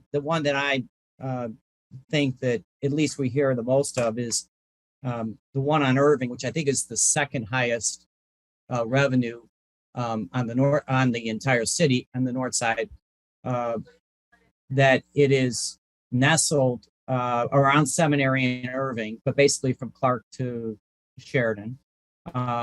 We have what's called Challenger Park and/or Kelly Park. The Challenger Park in a very linear park, mostly a parking lot. I don't think I've ever really seen a lot of activity there. And then Kelly Park, which is in my ward, has frontage of about, 25 feet on Irving. And the community has asked for a stoplight there forever and have been rebuffed by the cost estimate of that. But that's the one I hear the most complaints that this is, and it's a cemetery, right? So it's a cemetery for the vast majority of that stretch, at least half of it. And, that's the one I hear the most as a really revenue grab rather than for public safety. So those are my 2 cents worth. I support this change that Alderman Beal is presenting, not necessarily, and then obviously a further discussion about what the definitions are that some of my other colleagues are talking about. Thank you, Chairman. Thank you. Alderman Villegas. Thank you, Chairman. I'm sorry if I missed this, but was it asked what the fiscal impact was on the change, what that amount was? Comptroller? I couldn't hear the question. Was it asked? Yeah. Gil, could you repeat it again? I'm sorry, Yeah, you're just a little quiet there. Yeah, okay. Rashma, my question was it reported out during this meeting what the fiscal impact would be from raising it from 6 to 11 again, what the impact would be? No, it was not provided during this meeting. We can get that information. But I did want to clarify that some of the numbers that were provided before I'm not able to match up to what we have, and we're going through our financial statement audit right now. So what we have seen overall for 2021 was 69. I think someone had mentioned 89. So just want to make sure we're looking at the same numbers. But it was 69 as opposed to, let's say, the year before, it would have been around 38 to 39. Okay, can you explain this? So are you saying that our revenue has gone up to 69 million based on the reduction, and so it's gone up 30 million? There's a combination of a few things. I think the revenue has gone up slightly. Yes, the revenue has gone up by about 30 million compared to the year before. But we see the revenue actually going down in 2022, and that was a part of our budget as well. In our budget, we had a decrease of overall fines and fees, but mainly related to speed, going down of about 12 million. But what we're actually seeing that's happening, which is good, is that there's a further reduction. We're actually about 17% lower than what we had budgeted, because we do see that less of the activity is occurring at that 10 and above miles an hour. And now we're starting to see a reduction even at 9 and above and 8 and above. So the program was to be, obviously when you install something like this, there would be some increase, but the idea was that there would be a decrease of revenue in the following years, which we already see in 2022's budget. And then in reality, it's actually even less than what we thought it would be. The revenue collection is even less than what we thought it would be. Right. So if you could provide through the chair, I think it'd be something that my colleagues might want to see as relates to what the fiscal budget impact could be. And then Chairman, to Commissioner Biaggi, where have we looked at where cameras used to be, what the accident rate was there, and then now that they're gone, what that rate is now that they're gone? You're on mute. Oh, I'm sorry, Kevin. Have we looked Well, at I was just going to say we have not taken away any speed cameras. So we have not. Okay, so then there was just red light cameras that we've taken away. Yeah, there was a reduction in red light cameras. Okay, so no reduction in speed camera. None. No. Okay, cool. Okay, thank you, Chairman. Hi, thank you, Alderman Villegas. I had some questions, but I'm going to go to Alderman Hopkins next.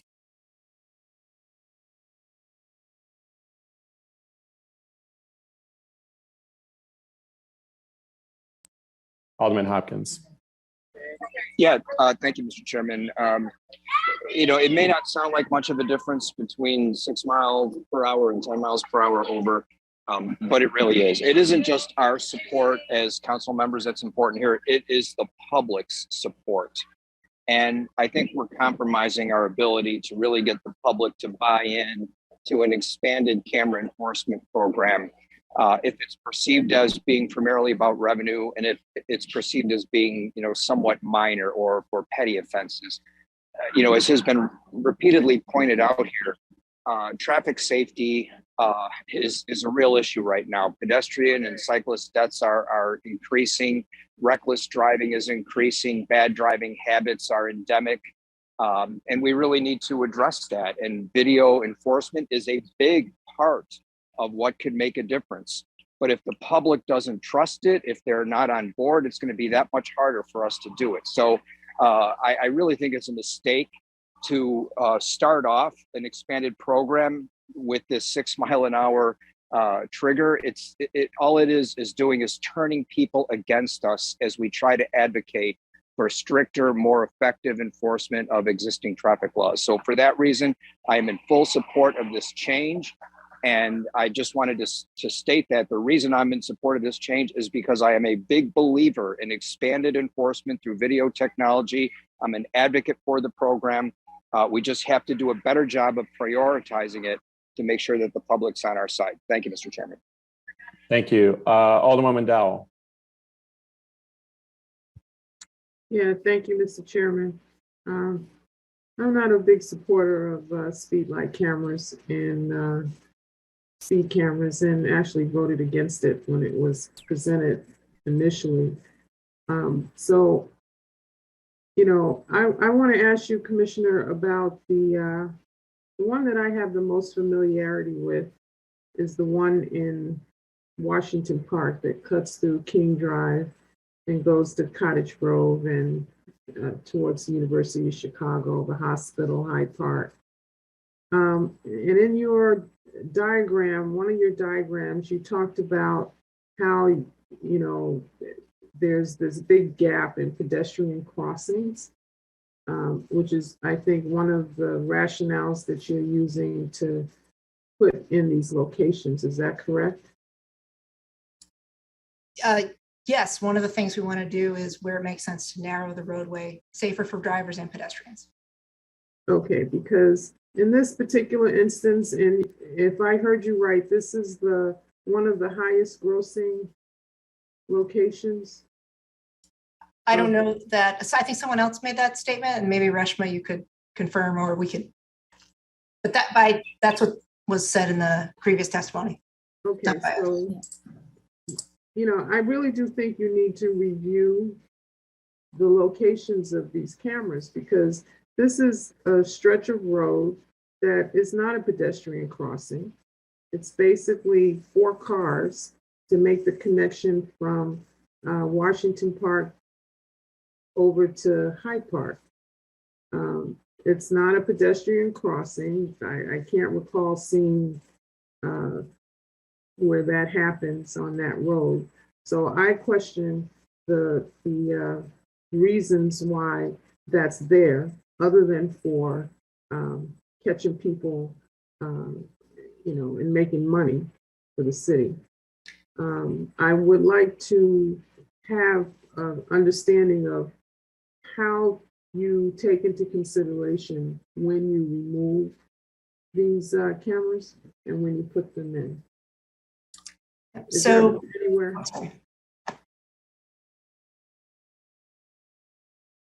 So we've not removed any of the cameras, but one of the things that we did ask for in the UIC study was to examine how the cameras are influencing safety. And there are some recommendations to move cameras that maybe aren't having an impact. But I think what's being asked is another question. Are there cameras that are producing revenue, but the context maybe it means that we can make changes to it from a pedestrian perspective. I know in Washington Park, we do have quite a few traffic safety improvements queued up, but I think they're being constructed now. We have a lot going on right now, yeah. And so I think though it's a fair point, right? We're looking at all of our tools, so I think that's we should look at the effectiveness of cameras. Does it make sense for this location or not? That's a very important analysis that I think we need to do. All right, so I just wanted to also express my support for this ordinance that my colleague has put forward. I think we need to right size and correct the things that are wrong in the system first before we start adding to it. We had an ordinance. That ordinance was passed. Although I don't agree with the ordinance, the original ordinance, we do have an ordinance in place. And I don't think it's appropriate at this point in time to expand. I think we really need to correct the problems we have in the current system. Thank you, Mr. Chairman. Thank you. Alderman O'Shea. Thank you, Chairman. I just want to be on record is that in my community, of the many things this pandemic has brought us, it is very dangerous to cross on an arterial street on Western Avenue, on 103rd Street, Kedzie Avenue.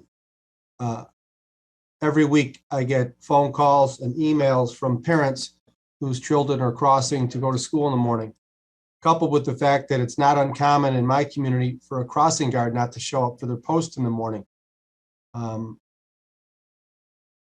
People are driving faster than ever. I don't know what the data is showing. I'm telling you, in my neighborhood, they're driving faster than ever.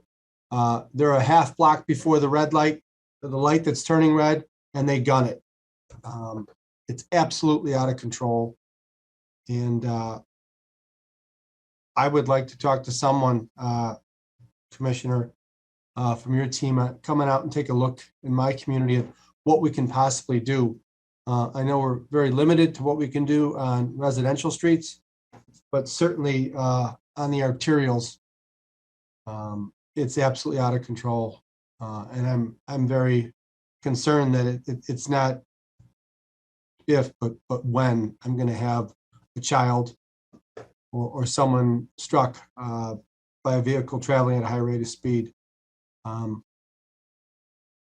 also concerned that we have lowered this threshold when you see the numbers that we've raised. So I'm in agreement with my colleague Alderman Beal on that topic. Thanks, Chairman. Thank you. Let me go to Alderman Riley. Thank you, Chairman. My comments are actually similar to Alderman O'Shea's. We have a lot of pedestrians in my ward who are at risk every day because of people who are driving far too fast. So I would love to work with CDOT to get more speed cameras in key locations where they're warranted for safety, not for revenue. But that said, I also agree that this threshold is a bit too low. And I'll also be supporting Alderman Beal's ordinance. Thanks, Chairman. Thank you. Alderwoman Smith.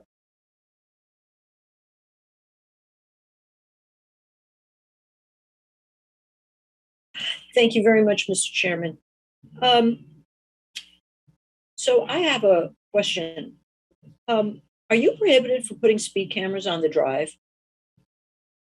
The state has jurisdiction on that. And so we would have to take it up there. And again, Kevin, do you want to add anything? Just a state law does not allow speed cameras on Lakeshore Drive, DuSable Lakeshore Drive. Is it specifically directed to Lakeshore Drive? Specific to Lakeshore Drive. Okay. Well, that's something, I mean, that is something that's a big concern to us because there are fatalities, there are cars being overdone. It is not a pedestrian because people aren't darting out on it. But I have to say that reducing the speeds on Lakeshore Drive, since it is supposed to be a drive, not a highway, is something that's really, I think, critically important, especially when we have all these drag racing and motorcycle people doing tricks and things like that. So thank you. We're going to go talk to Springfield about that. But I have to say that in my community, people are very concerned about people speeding all the time. And particularly in a ward that has a growing number of children. And so quite frankly, we would welcome bringing some of these cameras to our neighborhood. We would welcome them. And I think that as Alderman Laspada said, when on the one hand, we are freaked out about the kids dying from all kinds of things, from different dangers. This is certainly a danger. And so, I agree with what Alderman Laspada said and what Alderman Irvin said, that people should know what the traffic speeds are in our community. They're mostly 30 miles an hour. And if you're going 36, I know that if I'm in a Chicago suburb, I'm going to get a ticket for it because they're very committed to keeping their streets safe for their kids, and so am I. So I appreciate the issues here. I do think that the speed cameras provide a very worthy goal in helping to protect other people from the too fast driving of others. Thank you. Thank you, Alderwoman. Alderman Osterman. Just a question to the commissioner. New speed cameras, is there a moratorium on putting those in? There's not a moratorium. So what would be the process if someone wanted those? Yeah. Reach out to us and we'll work it through. We wanted to get the results from the UIC study and incorporate the recommendations into whatever we do next, but please reach out, tell us the location, and we're happy to work with anyone on that. Okay, thank you. Thank you, Alderman. Good point. That's what I was going to ask as well. But before I go to Alderman Beal, we definitely have a lot of more information that needs to be received from Department of Administrative Hearings, the comptroller, the commissioner. But you have the term feedback signs on your presentation. Is that also known as dynamic display, or is that here's the speed limit that you're going? Yep, yes, it shows you the speed that you're going, and those can be also very effective. And through Chicago Works, we have some funding, and so we're looking at putting about 100 of those out as well. That's something also, if folks are interested in, please reach out now that we're able to get our hands on some of those. A few supply chain problems with it because they're now shifting to solar powered, so battery doesn't run out, that kind of thing. So those would be put near the speed cameras or in different parts of away from the speed cameras? A little of both. We'd like to, in areas where we think it can have an effect, where there isn't a speed camera, it's not in a school or park zone. We want to make sure that that's a tool we can use too. So we're very interested in working with anyone who would like to see those in their ward. And then, I have some of these speed cameras near my office.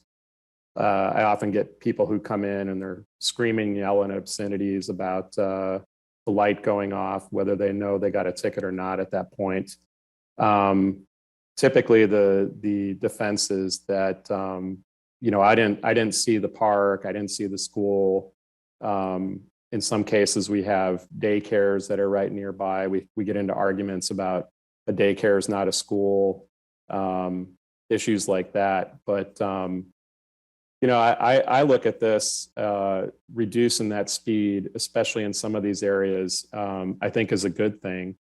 But at the same time, I see people, as soon as they're out of that zone for that speed camera, kind of take off. Has there ever been a look at what that effect is as well, that people decide doing, I guess, 10, 11, 15, 20 miles over the speed limit once they get away from that camera is a good thing? We previously studied the red light camera. Actually, wait, I want to say it's not a good thing, but a lot of people who argue with us think that they should be allowed to just go at the pace that they feel is necessary, as opposed to what's safe for kids, pedestrians, families, seniors trying to get across the street, things like that. Yeah, we have studied it previously with the impact, I believe, with the red light camera program. There's a halo effect generally. Right. So within a couple of block radius where the camera's obvious, the flash goes off, you get that effect. In terms of what happens beyond that halo, we haven't studied that. And a lot is going to depend on the roadway, the amount of congestion, which slows people down, that kind of thing. And then you had on there, I guess I would just make the same observations. Things have really sped up out there on the street. There's places where I would like to see a speed camera, especially near some of our schools, but obviously we can talk about that offline. But, the days that I take my kids to school, it's like playing Frogger, trying to cross one or two of the arterial streets. Cars speeding one direction, certainly doing far more than 30 miles an hour. Another car coming from the other direction. I frankly don't trust my kids to be able to make it across the street by themselves yet. And I think that's pretty telling about the way people have treated our streets. Alderman LaSpada brought up the toddlers who were killed most recently. I got into a pretty loud discussion with some people about these speed issues along Western, along Armitage. And I know we have really pushed to try to get the bump outs.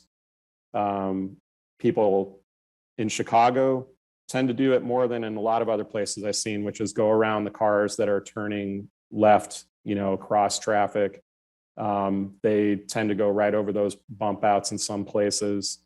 Speed just doesn't seem to be a concern for people, and certainly the safety of our children throughout this city. So I just want to say to people that I think it's important to make sure that we do what we can to get these speeds reduced. If it means people getting a $30, $40, $50 ticket, and a lot of people just write that off as if fine. I'll take that ticket. I'll take a $50 ticket and I'll take another one tomorrow. And if that's the attitude, then I think we need to come back and do even more with those. But the attitude out there on the street of disrespect to police officers, disrespect to parents who are trying to walk their kids across the street, if it takes speed cameras to slow them down and hit them in the pocket, then so be it. Because we can't put in enough speed humps, we can't put in enough bump outs to really change this behavior overnight. And to basically hold something like this and wish that we had more police out there who were traffic cops, then we got to go out and hire traffic cops. Then we have to go out and hire more crossing guards. Then let's put that in the budget as well. But the fact is, when I look at it, and it's not just me, it's dozens of parents, it's hundreds of parents trying to get across these streets and not get run down by somebody who doesn't give a damn about what the speed limit is until you start hitting them in the pocketbook. One other thing I'd like to know is, if you have it, is do you break it down in terms of residents of the city versus non-residents of the city in terms of ticketing? Go ahead, Kevin. And Reshma, sorry. No, I was saying actually that's the exact data that we want to get. So we are working with our vendor to get that data. We want to know, the areas that they're in. Usually what happens with the ticket is it's going to the registered location of the car. So we can find out from the zip code, where are they located. We had done this exercise for a different type of ticketing or booting. And we realized that there were so many people who were getting booted who were not in wards or not even in the city. They were outside of the city coming in or outside of the state coming in. And I think that data was really helpful for us to figure out, what's useful in terms of where we do our enforcement. So this data would be probably beneficial just for us to get more of an idea. So that is something that we are working on getting. Can I just say, in previous analysis, I have something that's 2020, so it's a little older, but it is about 50-50. Just want to give you an order of magnitude, Chairman. Yeah, about half the tickets do come from outside the. That's helpful, and I agree with some of my colleagues too that we definitely need more education, but people have to accept that education, and the fact that there are signs up there and they don't read them and they don't care about the signs tells you something else about people when they don't want to follow that rule that's in front of them. When you're in a highway, you follow the rules because you should be driving with the fear that if you're driving over the speed limit, a state patrol officer in any state in the union is going to pull you over and give you a ticket if you're driving over the speed limit. So when you guys set this program in place early on, we did have issues with the signs, and I think those improved, making sure that they were significantly ahead of the point of clicking the camera. And I have seen that change, so I appreciate that. Alderwoman Smith, did you have another question, or was your hand just left up? Sorry, take it down. Take down my hand. There we go. Thanks. All right. So before I hand it over to Alderman Beal, I think we have a pretty lengthy list of things that we would like provided through the chair to all the aldermen. Fiscal impact. I'd like to hear from Department of Administrative Hearings, the resident versus non-resident breakdown, ward by ward review. I think there were a couple other things that I had in my list that I'd like to make sure we get information on that as well. And then I'm going to hand it over to Alderman Beal and let him speak to the item. Thank you, Mr. Chairman. I got a couple of questions for the commissioner. Commissioner, the fatality numbers that you gave, is that citywide? Yes, so the 174, that is 2021 settled data from that year through IDOT and the police department. Okay, how many of those 175 were around cameras? We would have to analyze that data unless we have it. Kevin, is that something? Okay, we can do that geographic distribution because you saw the map. We are able to geocode roughly where those occurred, and then we can bang that up against the cameras. Okay, because I can tell you none of those fatalities were around cameras. And to use that as an avenue to, try to convince people that, we're having these fatalities and the cameras are being successful is really disingenuous, because one has nothing to do with the other. A lot of the numbers can come from expressways. My colleague mentioned Lakeshore Drive. If we have a fatality on Lakeshore Drive, that's not around a camera. So the argument that you all are trying to make that this is about public safety is totally, totally disingenuous. It's all about revenue, and we know that. When you look at the amount of tickets, can you tell me, because you didn't give us the number, how many tickets were written from 19, 20, and 21, and then 22 for $35?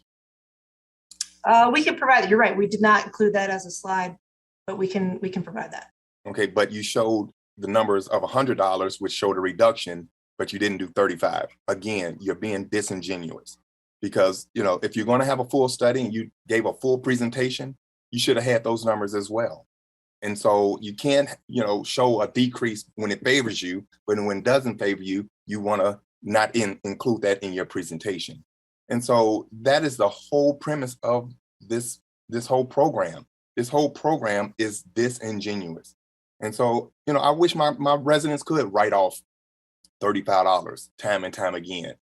But these cameras are impacting the people that can least afford it the most. And so that's just totally not right. The camera on 127th and close to Eggleston is on a bike path, one of the highest generating cameras in the city, on a bike path, because the bike path is under the jurisdiction of the Park District. So that camera is flashing 24 hours, 7 days a week, because it's next to so-called a park, because the bike path is under the jurisdiction of the Park District. Again, no children around, nobody's walking, disingenuous.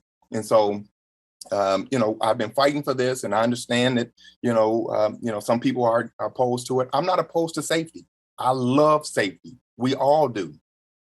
However, going from $100 to $35 and having those numbers totally escalate 3 and 4 times on the backs of people that can least afford it is just not right.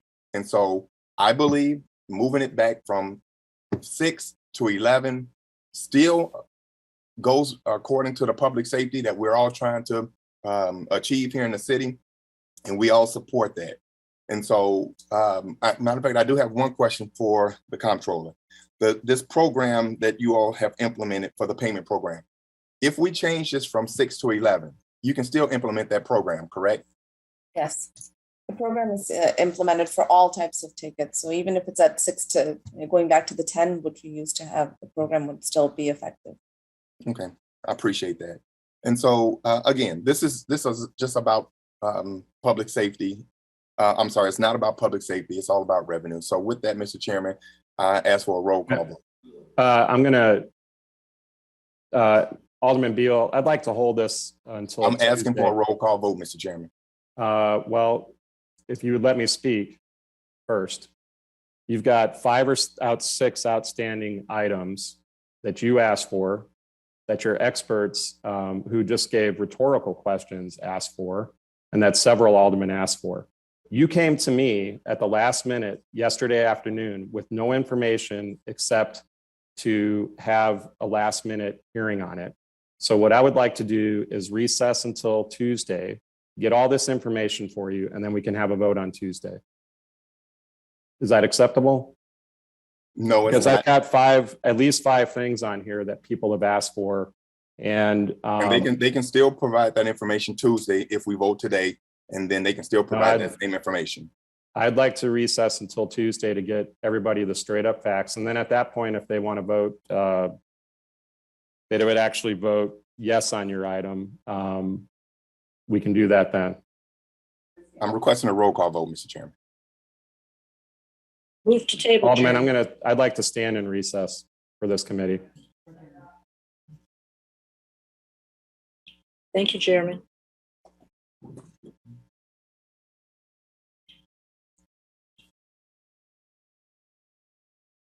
Mr. Chairman, are we on recess until Tuesday, or are we just recess temporarily? Alderman, 5-minute Just give me a 5-minute recess, okay? Thank you. Until, actually, wait a minute. We've got 1:57, 2:05. Okay, thank you. Recessed until 2:05. Thank you.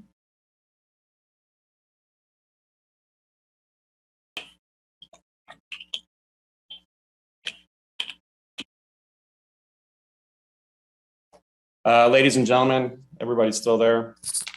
Sorry, I just was told that we have another committee coming up. We're going to recess until Tuesday at 10 a.m.